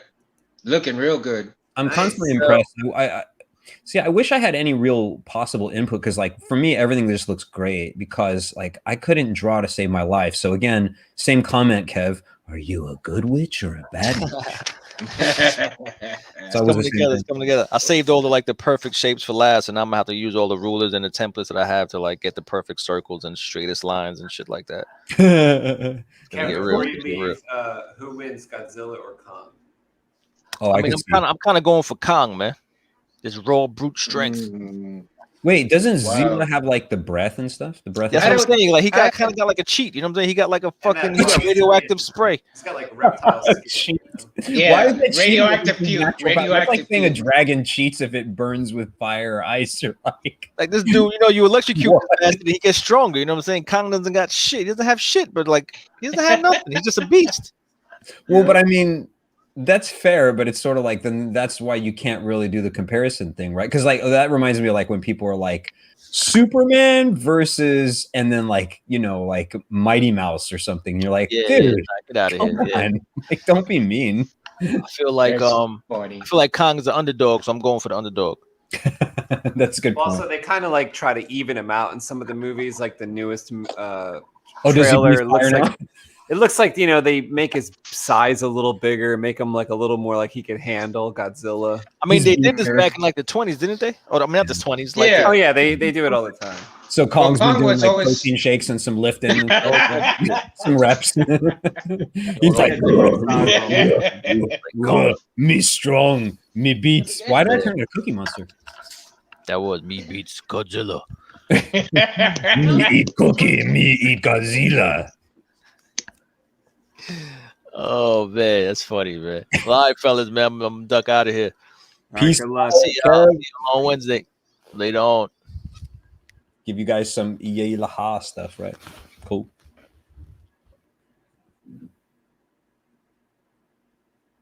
Come here. How about with you guys, Kong or Godzilla? Okay. I can never do those really well. What about you, Mundo? What was the question again? I'm sorry. Zilla or Kong? To me, I don't know. I mean, because I kind of think it would be a draw, because if Kong has been, feeding and getting stronger, bigger, so forth, he But may couldn't have. Zilla be doing that too? Well, Godzilla, yeah, but Godzilla's always been the same. I mean, he gets his energy from, the radioactive stuff. So Good point. If there hasn't been very much radioactive stuff lately, and Oh, so he is- so you're saying Zilla would do much better to like move to Chernobyl, or yeah, really, he had to come from Russia, get his drink on over there, and then he. I could didn't come know and fight. Godzilla was actually like from Russia. I actually do accent, but it's not very realistic. But I could imagine Godzilla move here. That's okay. You like him? You like cold? Is okay. Kong is okay. Well, yeah, I don't know who the winner is, but the real loser is just all the people. When like everything gets destroyed. Well, That is you know the true. point? That's a big point, because Yeah.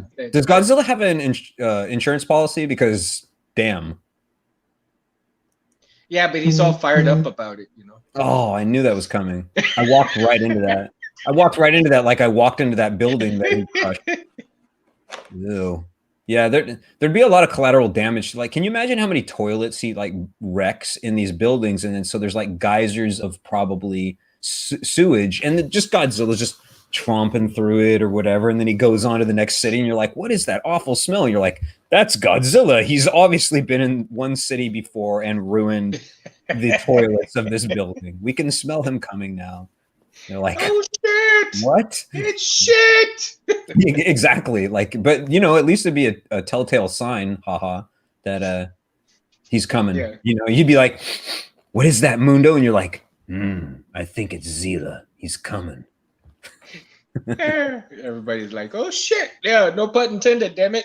Yeah. Do you, Anthony? Do you guys have like the Godzilla, the Gojira of the Dubix? Oh God, I'm not doing this right. What is it called?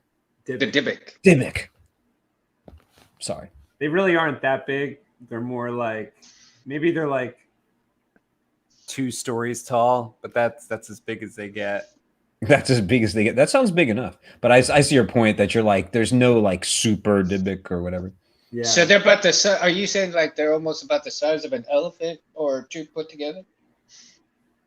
They're like only when they stand up on like their 2 legs would they be like, let's say 20 feet tall, but when they're hunched over like on all 4s, they're like the size of a like an SUV. Oh, okay. Something Makes like sense. that.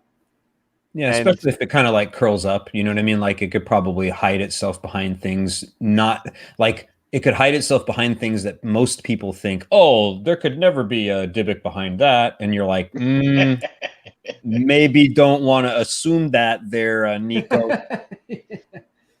And they're also quieter, like when they move around, like in the beginning of the story, characters can't really hear the Dybbuk coming, even though it's like ice and snow out there. It just knows. It knows how to. It knows how to traverse everything. Yeah, it's like alien slick. So it's got some tricks up its sleeve that Well, we can't understand. That seems like a good idea for the writing too, right? Because otherwise, one day someone's going to say, "Now, come on, you got to tell me that that giant thing walked in the door and nobody heard it," and you'll be like, "Yeah, we explain it away, but we also make it in a sort of like predator kind of thing." It's like, cats are lithe on their feet. It's true that some cats are heavier than others, but all of them are able to sneak up on their prey and make their moves on them. I mean, sure, sometimes they just straight up like, cheetahs are like, ah, and you're like, oh no. But a lot of times they're like waiting and then they creep up, and make their moves. So I think that's fair. Like, it's animals and creatures of these kind of magnitudes, just even in a comic book, are going to have a skill set and intelligence that just humans are not. They're like on a different. Oh, you can think of it like different video game skill trees. How about that? Like the Dybbuk's on its own skill tree, and humans are like, what is that? Like, I don't even know we don't have a word for what it knows. And you're like, I know, like, I don't know how it knows those things, but it has those. It can smell. It's like what is it they say? Bees can actually smell fear. Like they detect it. Oh, really? You didn't hear about that? No, never heard Dogs, of that. I think to some extent can as well. Like, in other words, I'm not sure if it's the right sense to say that it's smell, but maybe just in general detection. And that's true of a lot of creatures in other regards too. Like they might be able to detect when it's going to get cold.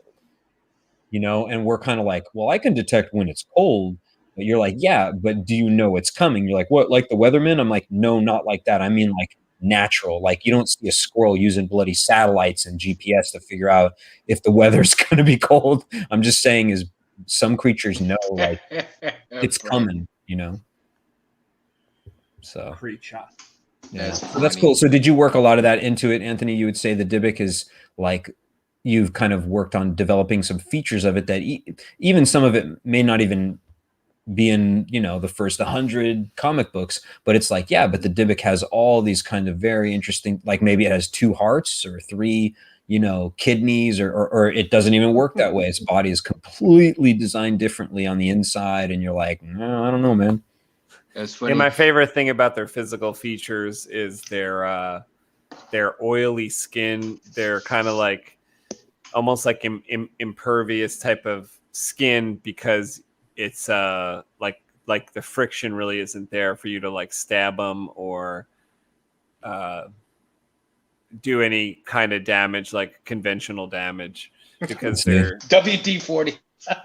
Yeah, like their skin is like all like oily and just like I don't know. It's kind of like sea creatures in our world. I think I know what you're trying to get at. So you're saying they're almost not insubstantial in a certain sense, but like if you tried to just stab them with a knife straight up directly, like stab wound, and compare it to like, the way a human would be stabbed, you're like, the skin would not react the same way. Right. Gotcha. Yeah. Okay, cool. And that's totally cool. Like some people might say, what? That's impossible. I'd be like, well, it is a comic book and it's a creature, but I'd be like, I think it's cool if you explain, if you're like, so check this out. We got a little piece of this thing's skin. Come here and look at this, Harry. And then they try to set it on fire and they're like, why isn't it burning? He's like, right. And then that's it. That's your scene right there where they're like, okay, I guess they're impervious to flame or they're very resistant to it. I don't know why, but we just tested a piece of its fur or skin that we, sheared off and before it ate, Richard. And then, and then you're like, oh, great. We just tried this thing on it and its skin is like, it's ridiculous. Like we've never seen anything like it before. If only we could make jackets of it. Yeah, and all this stuff you see like with the Dybbuk is similar to what you'll see. Like you can gain clues to like what the powers of the main characters might be because they stem from the same world. So it's like the mother will have like a similar skin and a strength like beyond her size and intelligence of that inherent nature from like her world. I see. And the same thing with the creature. And then when you have the half human, half alien babies that are basically, we're going to follow them as they grow up. Mm-hmm. You will get clues like, oh, I wonder if they have a similar power or a similar imperviousness as the I think I know where you're going. But it'll be less than, because they'll be half human, or things will be a little different there for them. Well, yeah, that makes sense too. Like you can have fun with the kind of genetics and offspring kind of, feel the things and be like, oh, these guys have, half resistance to this, but this one, they would have all of it. Or, it's kind of up in the air. Like maybe you'll be born without that skill. I don't know, sort of like in real life where, right. That got recessive or something. Yeah. Or you can even make it that you're like, hey, in this culture, it's not even about dominant recessive. You're like, it's literally like a big roll of the dice. Like you could have a 1 in 16 chance of having this right from the get-go, even if it's like direct parents, like, you're not going to get 2 traits guaranteed, one or the other. It could be anything. Like it depends on the world that you want to create or whatever. Yeah. Primal thinks Godzilla's going to win. I noticed that. And then I love how Kevin just popped in with a message. Like he's all gone, but he's like, you guys are awesome. Where's the big Spanish guy? He's my favorite. He forgot to say, where's the big Spanish guy in the hat who draws really well? He's my fave. Hey, dude, what's up? Are you married, bro? Is what it would say. Tone back the Krypton a little bit. He said, tone back the Krypton, and it's wanted me to say, okay. What? What? What? What? That hat though. What? That's Kevin at his most violent state. Oh really? Yeah. I'm sure. Like this is the time to catch him in his violent state while he's drawing, right? That makes sense. That's what happens to me. I get really violent. I'll be on these, and I should grab the screen and be like, what's that one line that he does from The Running Man? He says, you know what, Killian? I live to see you eat the contract, but I hope you live long enough so that I can take my hand and ram it down your throat. I'm gonna take your spine and then destroy you. Or whatever you say. It's so funny. It's like the funniest thing. I love it. I wish I actually knew that line. That was funny. Oh my god! What was that part? What was that part where my hair's all weird. He was talking to that electro guy. They called him? He's like a big Christmas tree. Hey, Christmas tree over here. Yeah. Hey, Christmas tree over here. Yeah, they would always try to work in lines like that. Like I love how they made it sort of like the kind of everyman's Bond, right? Where he would do the whole like he'd be like throw a knife at someone, stick him into the wall, stick around. Ha. And you'd be like, oh man, But even Bond had one of those. He shot a guy on the sand with a harpoon, and then he's like, I think you got the point, and you're like, but he did that. He's done that like for most of his movies, right? Right. Yeah. I mean, like several like one little liners. Oh yeah, I'm sure, especially knowing the way like Arnold functions as a human being, bodybuilder, wanting to be champion and like working hard and having this kind of discipline. He probably said that at one point. He probably said, I see these movies with these Bond characters and these heroes, and they have that line. Oh yeah, see, Primal Gamer just said, "Put the cookie down now." And then I noticed that it probably was, he's like, this is a good idea. I'll be remembered if we get really good lines and then do these throughout the movie. So he's probably like, I want to make sure that like, I want to say something pretty memorable for certain things. And maybe he would either only accept screenplays that focused on some of those aspects and didn't just have him be a hero and that's it. They probably said, we want to have some of these lines, like maybe even in Die Hard where they ended up with, what was it? Yippee-ki-yay, mother, Yeah. Well, and then what do you call it in Commando when he kills his supposed friend? He says, "Let off some steam, Bennett." Of course, and that was Jesse Ventura. That was no, it wasn't Jesse. Jesse Ventura was the one where he says, "I ain't got time to bleed." Oh no, Predator. That's exactly what I'm saying. Check it out. I know that this is correct. The reason is so he shoves that steam thing into him, and I mean, of course, it's impossible, but he kills him with it. That's Jesse Ventura in that movie. But then they were also in Predator together with it. I ain't got time to bleed. You know. So like, Bennett, I think Bennett was played by somebody else, not Jesse oh, Ventura. I'm sorry. I'm getting You're talking about right. talking about the black guy, which was Jesse Ventura's friend in Predator. Yeah, you know what? You're right. I think you're right. Bennett that's right. He was a different actor, but I know that he's been in a movie with Arnold before. I got it all confused. Right. Don't listen to me. I mess up a lot of times, but you're totally no. You're cool. That's the whole point, man. Is we talk about stuff like this, but at the same time, we pay homage to Albatross Junction. But I mean, this is like us hanging out, which is so cool because we can talk about anything and everything. And it's all good, I mean, there's no right or wrong here. I mean, I like it's all asking. fun. I like asking about all this stuff though too, because I learn as we go. Like I'm still dying to see when Anthony and Kev like have the character descriptions thing and like all the character. I want to see because then I'll be like I can really get a feel for be like, oh, interesting. There's this guy. He's like the scientist. This is the doctor. Yeah. This is going to be obviously the guy who thinks on his feet. This is going to be this like, don't mess with that guy. He'll break your head. Like I can't wait to kind of see that and then see how it all either unfolds. People die or they devolve into something else. Maybe they even say, you know what? I'm quitting all this. Yeah. I'm not going anywhere anymore. I'm going to live here on this planet. And they're like, fine, whatever. And leave them behind. Like that's kind of the way character stories go. But I don't know, I don't know any of the characters in Albatross Junction except for Dybbuk, Donovan. And then I learned a little bit about, I'm not even saying it right too. Isn't it like, what is it? Navi. She's got like a 4-letter word.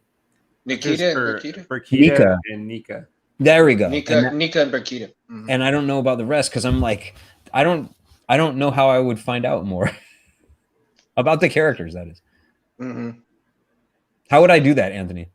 Well, you can always like go to the earlier bits and check them out, and you can see some of the other characters that they were thinking of, some of the early concepts. But they're not yet like organized into sort of like one video to be like, this is our characters, and they're like, this is blah. He does this, blah, blah, blah, blah, blah.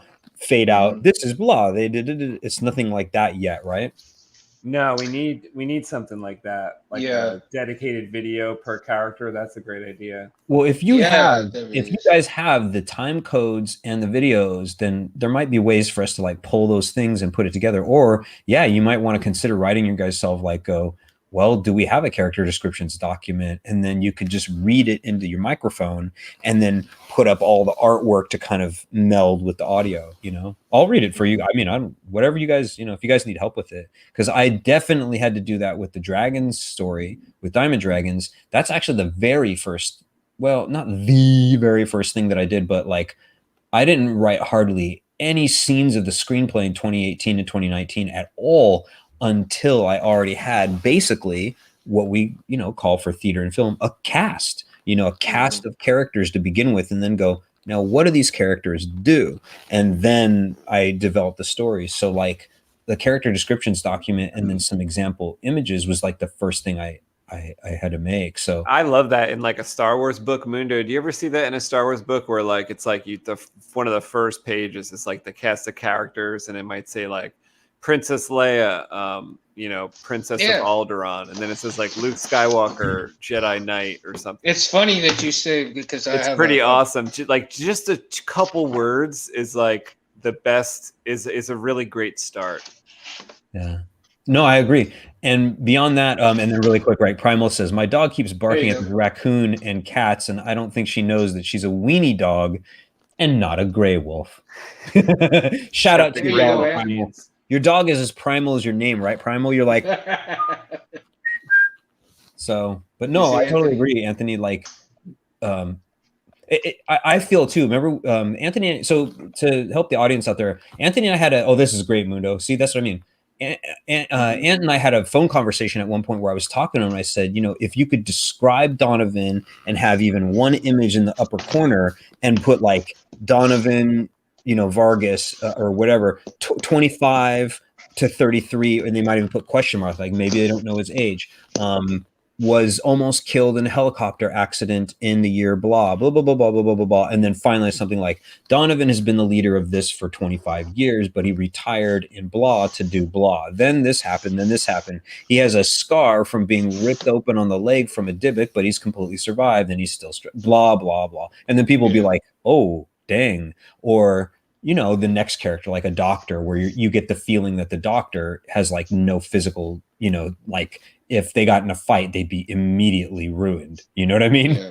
So, yeah. But that would be dope, Anthony. Breaks neck, bad guy on plane. Oh, that was another Arnold thing. He's just like on the plane like this, right? And then he just like leans over and he's like, and then he's like, can you get this man a pillow? He's just dead tired. You know, and you're like, ew.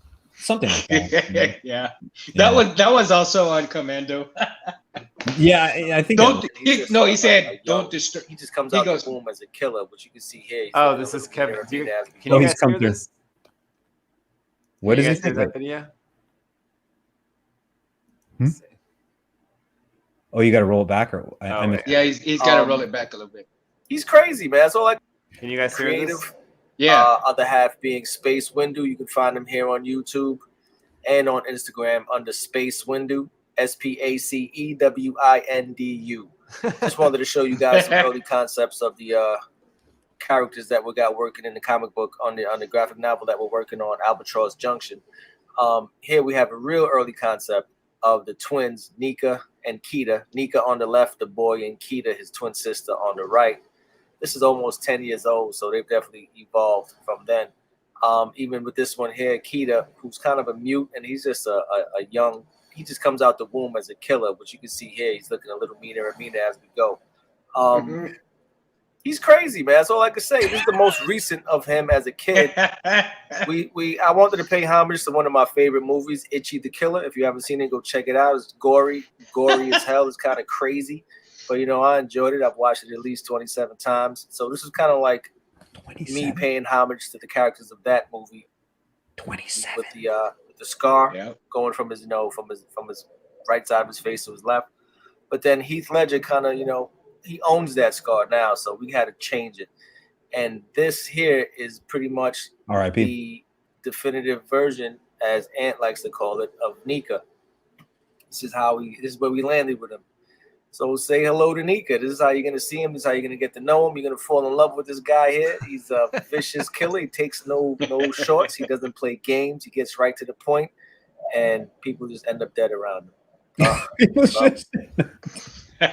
Sounds like a real. He's on the party list from now on. Man, she's another killer. She's on Donovan's team, who's one of the main characters, Donovan Cordova. He lives in Quantum Heights. He pretty much rebuilt the world as he best saw fit. This is another old sketch, so I wanted to take this digitally. So I threw this on the iPad and tried to see what I could come up with, which you're seeing here. I'm a real big fan of, anime movies and things like that. So I wanted to see if I can come up with an aesthetic that kind of got rid of the classic comic book vibe of, hard outlines, hard cross hatching and things like that. But, no matter what we do, we always go back to the classic look. But I was very happy with how that came out. Yeah, I'm digging it. I love this. That's what I mean. I haven't seen this. You guys should definitely promote this more. Go to love her as well, because she's just a badass. She doesn't play games at all. She's pretty much second or third in command under Donovan Cordova. And I was fortunate enough to see Donnie Cordova. Here he goes right here. This is Donovan. Early concepts. I love how he reminds me of Duke Nukem. Kind of Mike Tyson-ish, I would say. And kick your ass. Pretty much threw his body together and kind of described to me how he thinks his personality should be. So I took the sketches we came up with, and I threw that on the iPad as well. And you can see here I'm kind of like sampling skin tones from The Rock. I like that picture. The contrast of that picture was nice, so I used that there. And this is pretty much where we landed with Donovan. Again, I was trying to go for that like anime kind of feel. I mean, you got a little bit of a Arturo Gotti face, but it's all good. You'll get to know. I like that pick right there. I'm ready to take on a Divic. So Donovan Cordova and his buddy here that you're seeing is Jonathan Dobbs. That's like his A1, his day one, his right hand man. They've been in it together for years. So wherever Donnie goes, you see his boy Dobbs. And Dobbs is another one that doesn't play too many games. There's not much game playing, I he noticed, gotta by do. these guys. I like this guy, though. He's like, what up, what up? How's it going, bro? Somebody's texting me. We're going to ignore them right now. And this here, I believe, is Mackenzie's. Another concept Anthony came up with. So I just threw his sketch straight in the iPad. I just try to digitize it a little bit, give it some style. He's come up with an aesthetic that we want to see through the whole novel. Oh yeah, here we go. This is novel. This is novel. My fault. This is Alba. She is the mom of the twins. She's basically an alien. I mean, to get straight to the point, she's of alien blood. She lands on a world that has no sun, and she doesn't even need clothes. She's a beast. She's crazy. And Donovan finds her, as you'll see once the novel's released. And this is me just playing with skin tones and some type of texture on her face. It's kind of unfortunate that she came out looking like a malnourished alien Kim Kardashian here, but it's all good. I support that. I'm here for it. That was very specific, Kevin. Yeah, it's crazy. I love that. And this here is kind of the beast of the island. The book's going to start off with this animal here. We call it a Dybbuk. A Dybbuk, right? And this is a very early sketch concept that I came up with. Me and Ant were at odds at it. He didn't really like how much of a hybrid it looked like. This is actually great in a way, Anthony, really quick. I don't want to say pause the video, I'm like but a Max fanatic and everything. real quick. Let me do that. Ant wasn't feeling. He's like, here's the reason is I'm not saying I necessarily agree. Oh, that you should have kept. I'm saying is, don't forget that with your comic book, and I'm hoping you guys thought of this. If you haven't, then hey, it's a good idea. Trust me, it is. Is don't forget there could be still. If there's other planets, which again, this is your guys' story. You guys may have already done plenty of different ideas with it, but right, like different species are evolved differently, even on the same planets. Like here's a good example. With humans, I'm sure you guys are aware, and if you're not, then I guess more education for all, and including the viewers. There are some limited islands still on the Earth where, because I know everybody knows there's people on certain islands, and they're like, oh yeah, we tend to do our own thing. But I'm like, there are some people on the island still that we haven't discovered, and they haven't discovered us. Do you see what I'm getting at? I don't think so. I think so. And part of that is there are some tribes, or I don't know what to call them. We would just call them human-like people like us, who you try to go there and they don't want anything to do with you. They're trying to kill you. I'm not kidding. Like you have to look up this stuff. Like now, if someone were to say, "Oh, come on, now there can't be tens and thousands, of hundreds," I'm like, I don't think it's that. Like it's pretty small. Like I don't even think there was like a stone left unturned on this earth.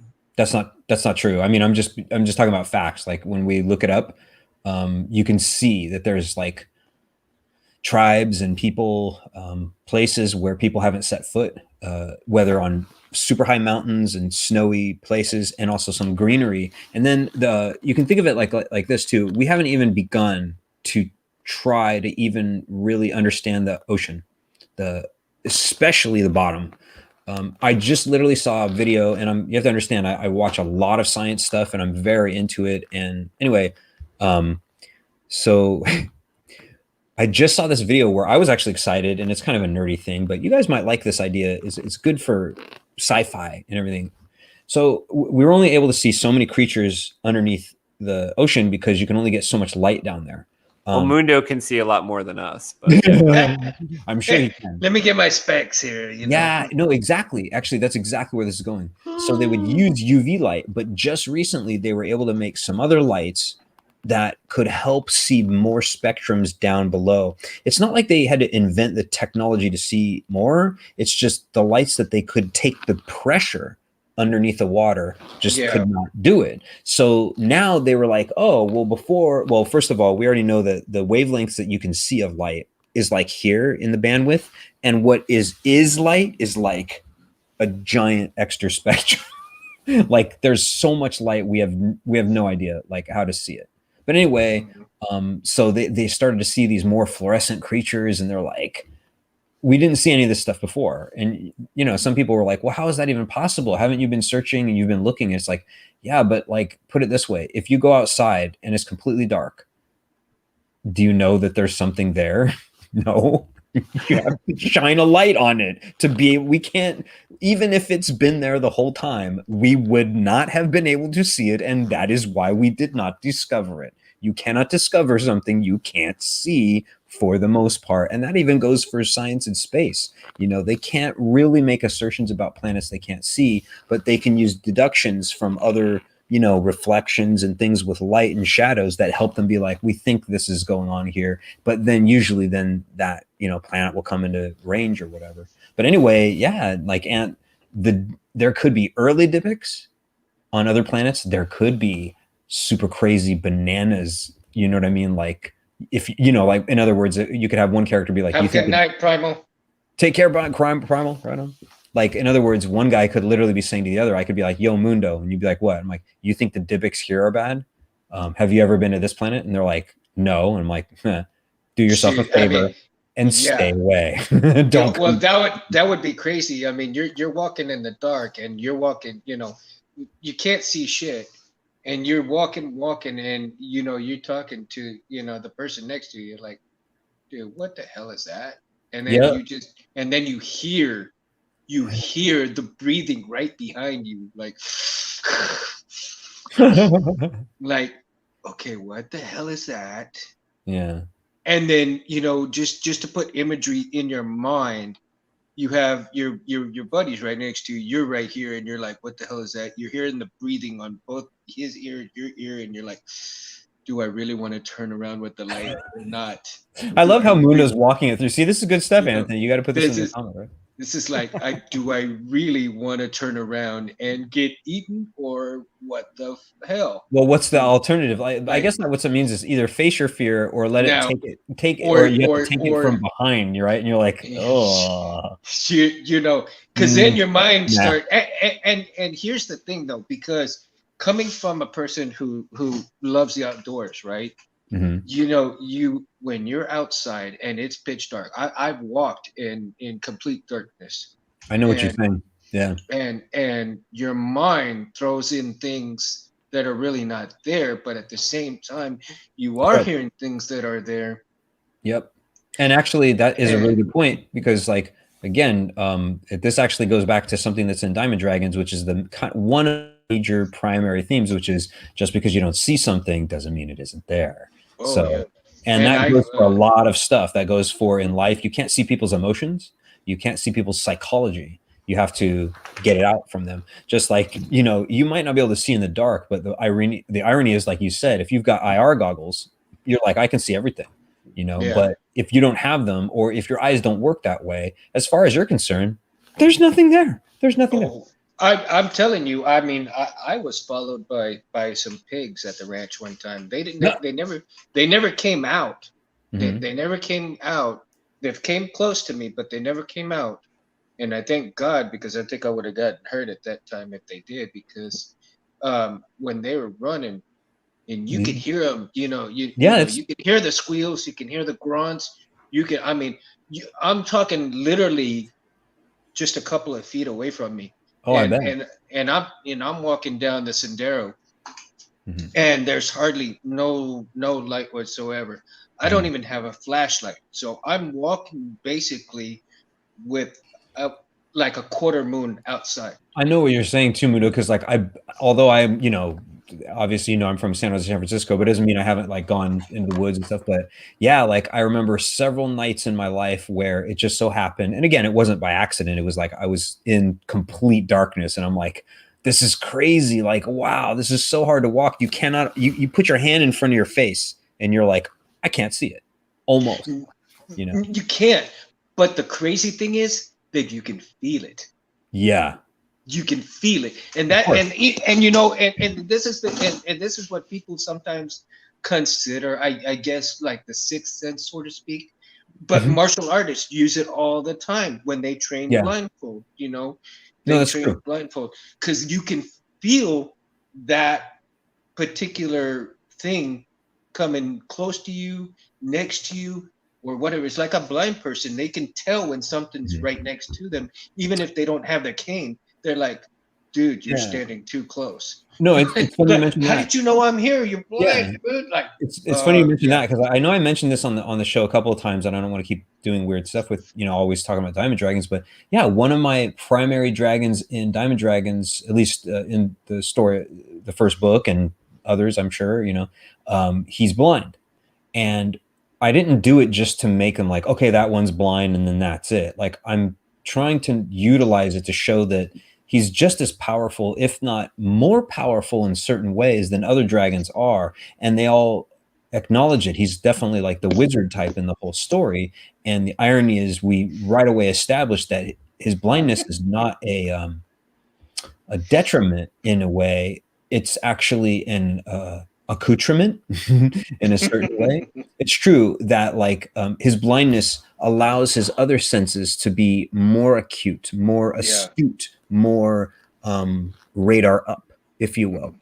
And so heighten. Good. Heighten. Yeah. Definitely 100% heightened. Yeah. But the point being is that, yeah, those skills exist. And I would agree with you. Like when I would fence people, you know, like I said, I trained as a fencer. I have my share of golds and silvers and bronzes, nothing Olympic. But the point is I would fence people. Like this is real time sparring, not like you go here, you go there. That's choreography. But when you fencing, you can smell and feel and taste people's intentions, you know, and that's part of fencing is it's as much tactical and we'll call it spiritual. And I don't mean spiritual like, oh, I mean more like passion and a grip on reality around you. It's really hard to explain to people who are not martial artists, but like, yeah, like you kind of know, like when you're in the moment, like you almost know who's going to win the point sometimes. Not exactly, but like you kind of, I can't explain it. You know, you can smell it. And also, you know, I've never really talked about this before, I think, except for with other fencers. You know, when a fencer is out to, like, you can tell they don't like you and they want to hurt you. Not that that's common, but like that happens. And then you can tell when someone is just a good competitor and they're like, they're going to kick your butt, but they're like, you know what I mean? They don't have like a malice of intent. You know what I'm trying to get at? I don't know if you know what I mean, Anthony. I don't really know. I guess it's, you know, explain. Yeah. What I one of the things that I love when Ant was drawing and stuff is the mother on top of the Dybbuk. One of my favorite picks, still picks. Oh yeah, I'd love to see that.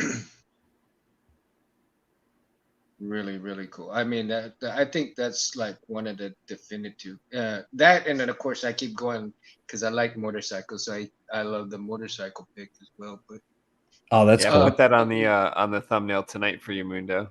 Cool, cool. One of the one of the most interesting things that I can't wait for is like when I get the cards, the trading cards, and have the book together with the trading cards. That's gonna be like super awesome.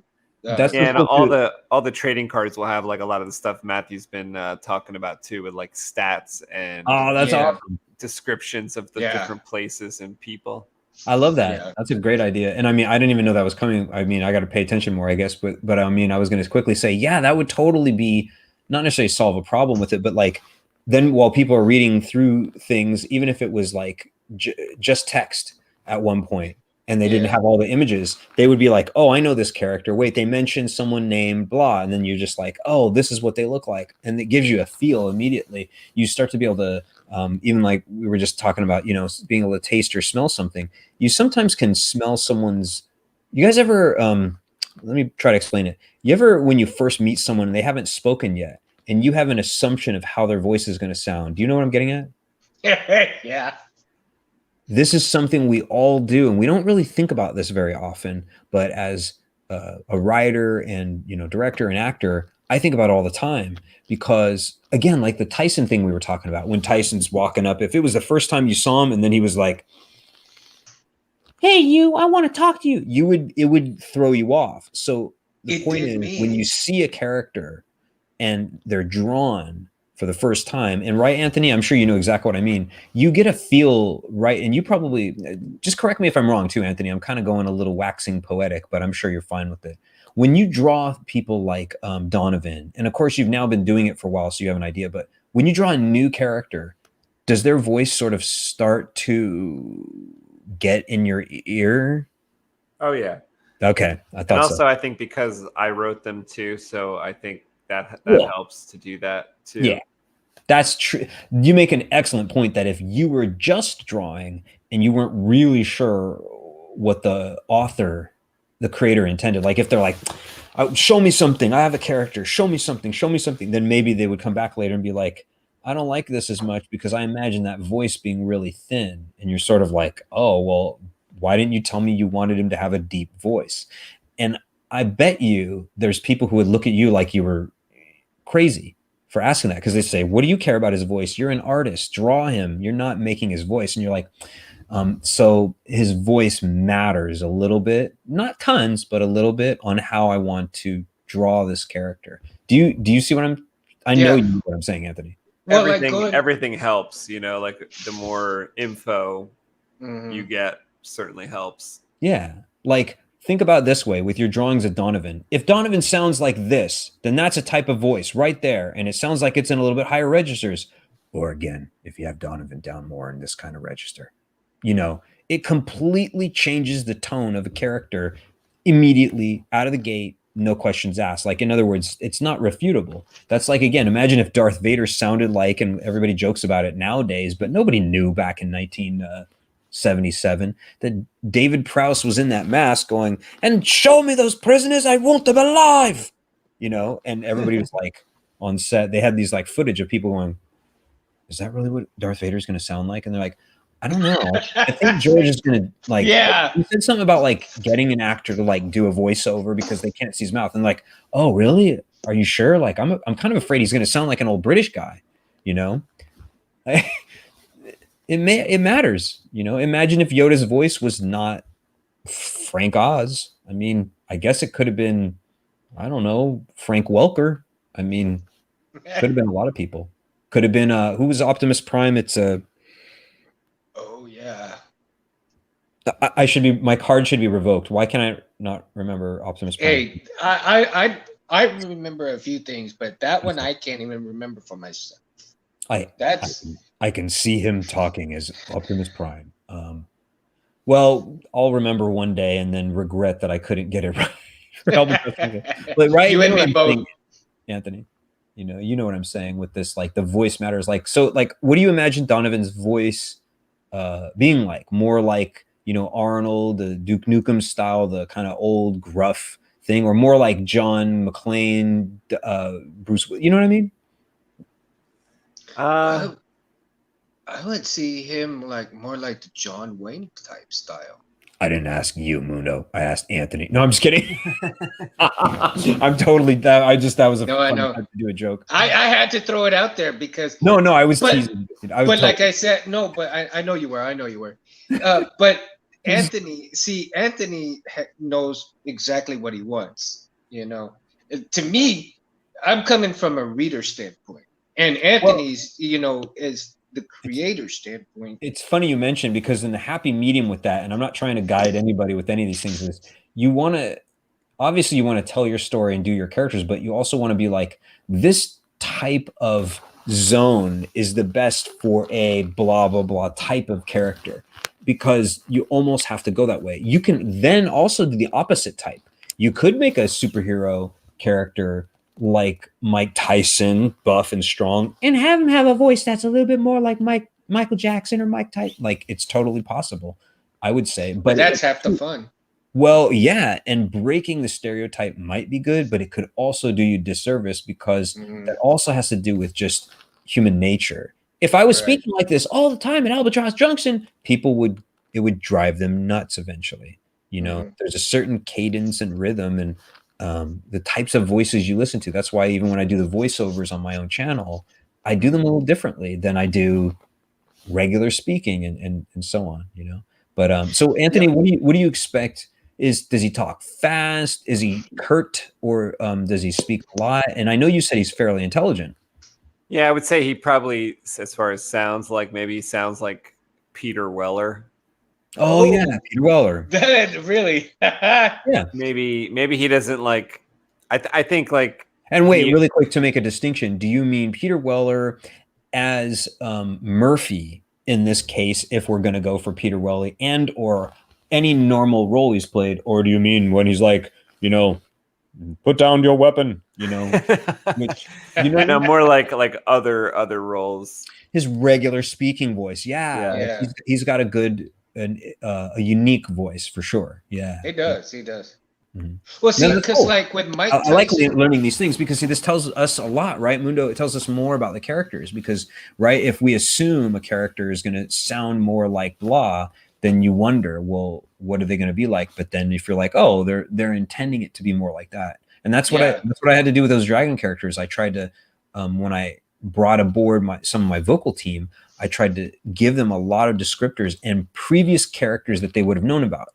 In films or in TV shows or something where they could kind of liken it and be like, well, this guy, imagine his voice is a lot like Peter Falk in Columbo. You know what I mean? Just one more thing, ma'am. Just one more thing. Did you murder your husband? Because I feel like it's just the writings on the wall, man. You know, but anyway, right. So it's like, you know, exactly like you're saying, because for me, like we were talking about Mike Tyson, and it threw me off completely because Mike Tyson had such a high voice, and George Foreman as well too. I thought when I first saw them on TV getting ready to fight, I was like, dude, he's gonna come out and he's gonna say, you know, I'm gonna bust you up in like real heavy tone voice, and here's their gentle, like, George is great. Pitch, he's wonderful guy. I mean, it was so cool to hear him like a real light voice, but then this real light voice, I'm thinking in my head like, oh, he's gonna he's gonna mess people up because they're gonna think with that light voice that he ain't gonna be able to fight, and he gonna prove, he gonna whoop some ass. He gonna whoop some ass. But that's what we're talking about, right? Like, so, you know, Anthony, I'm just throwing it out there too. Don't forget you have the ability to like break the stereotypes if you want, but it's true that it's like, it's hard to do, you know, like you have to be careful because then some people will say, I don't believe this, but actually, I guess you guys are lucky too with the comic book that for the most part, people won't be assuming any voices until you attribute some, like literally make a thing with voiceovers. And since you've been, you know, asking me about some things with that, I want to learn more so that I know what direction to go if you want me to, you know, read any of these things or whatever. Yeah, like, and I think by the look of the characters, some people might assume the way they might sound, you know, like one guy looks like African American, one guy might look like white, like one guy might look like he's half robot. So I think some people might assume what people might sound like if they think that far, but also in the dialogue there's like hints, characters that speak in more of a slang, and you could tell that by the way the words are written or spelled wrong. Yeah, that's really important. And that really helps because it can clue people in. And I do exactly the same thing with Diamond Dragons, is to try to make a distinction between one character and the next, not only in their cadence, like how they speak, like the rhythm, you know, if they speak often very short sentences, you know what I mean? Or just one or two words and that's all, they're out. Or if they're like, you know, develop their sentences, but also you're right, like certain slang words, or if they're always, you know, saying this, saying that, saying the other or whatever, it really helps. It really helps, makes a giant distinction, because then even if you can't look, although you guys everything is comic book, but I always imagine if I can't look at the screen, let's say for a film, but I can hear, then I'll get an idea of their characters.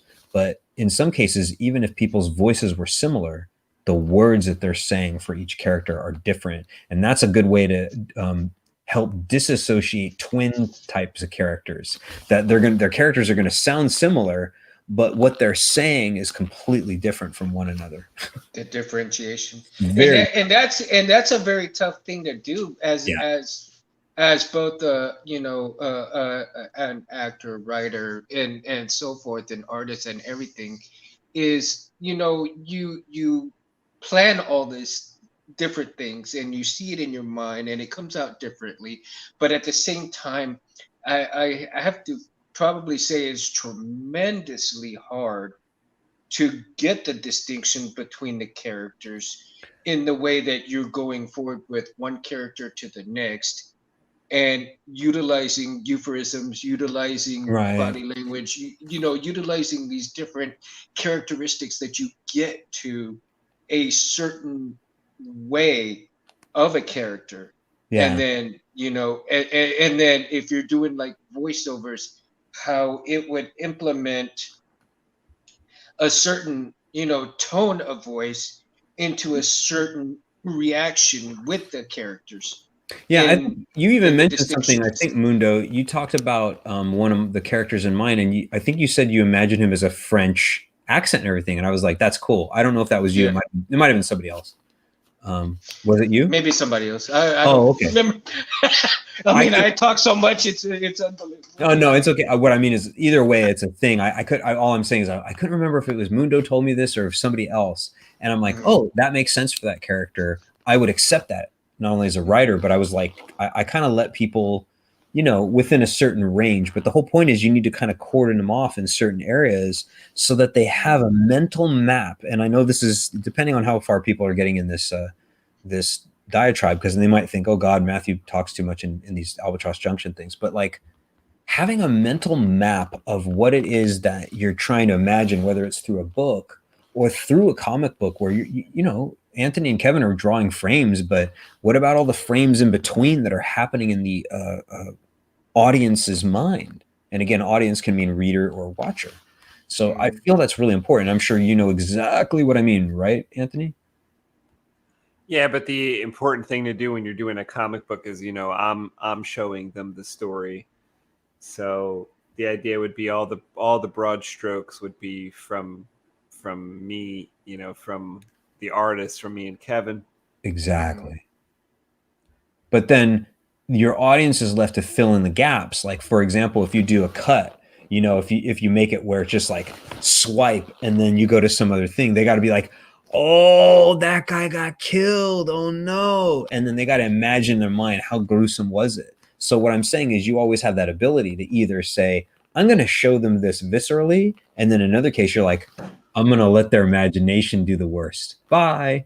Do you see what I'm getting at? That's what I liked about the last comic we reviewed, that Why the Last Man, that Mundo really liked as well, because they did that throughout the entire graphic novel, where they have a couple pages and then they would be like Johnny, I'm prick, and then they would go to the next, like a different scene. And then you're like, oh my God, did she just say that she was pregnant? I gotta wait like 5-10 more pages to. Yeah. And then, it turns out she's all, I'm pretty sure that we're not going to get out of this alive. Well, and then, but they do that for every single segment. So it'd be like an almost car crash, and then they'll change the scene. So it was like doing that every 3 to 5 pages. It just kept you really in the story. See, for me, I gotta have to go buy the next volume, man. So in a way, that seems like it might be too much, but I'm like, I'm not dogging it. I'm just trying to say how interesting that you're saying, oh, they did it like every. It was like a cliffhanger every 3 pages. I mean, after a while, you'd literally be like, be careful, right? Because then if you abuse your cliffhanger, then your cliffhanger becomes the norm. And then if you actually have a cliffhanger where you're like, here it really comes, they're like, whatever, I don't believe you. I don't care. So that's another interesting, dichotomy. Like, for example, George R.R. Martin was, obviously accused of killing too many bloody characters.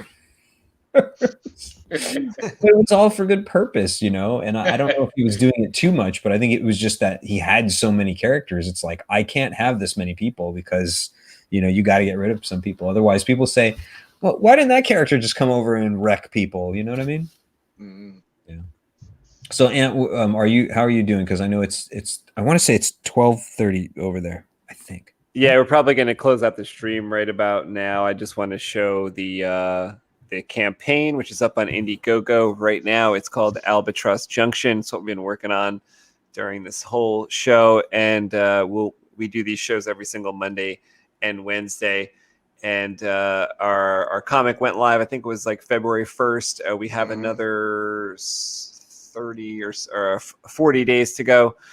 So go check it out on Indiegogo and back it if you can. It's really cool story coming out this June. It's going to be the coldest June on record, like I was telling Kevin before. Our story is takes place. Cool! You went up on your backers. That's cool, man. Our Matthew actually made our trailer. Where's our trailer? Right here. I just really want to quick say for the people who are watching too.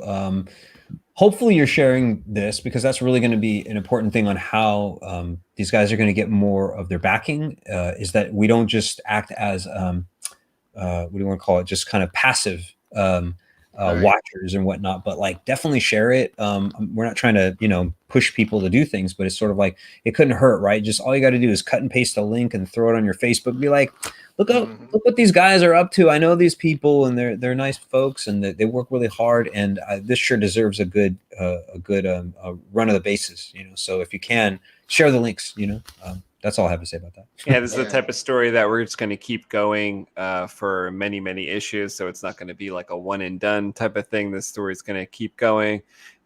This is volume 1, which is actually going to contain 2 issues. And that is going to be running through, I think it's, it's 40 more days, whatever that brings us to. I think it brings us to May or something like that.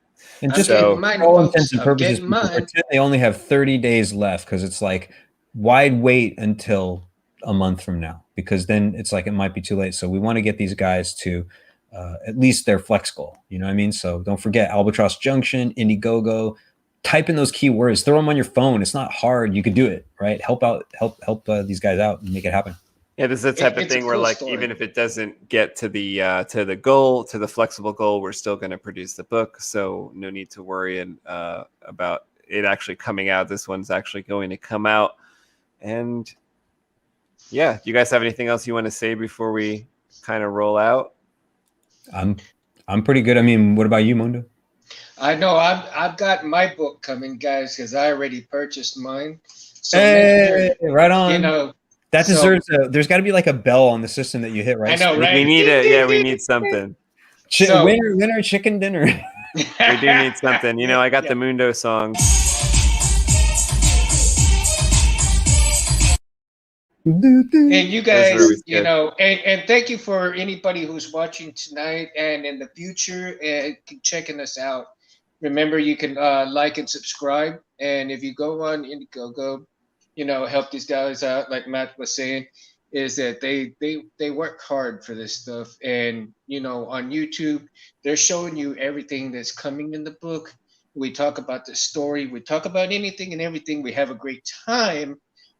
But you should see how these guys work in the comic book, and you'll understand where they're coming from, how the story progresses, how things are going to be.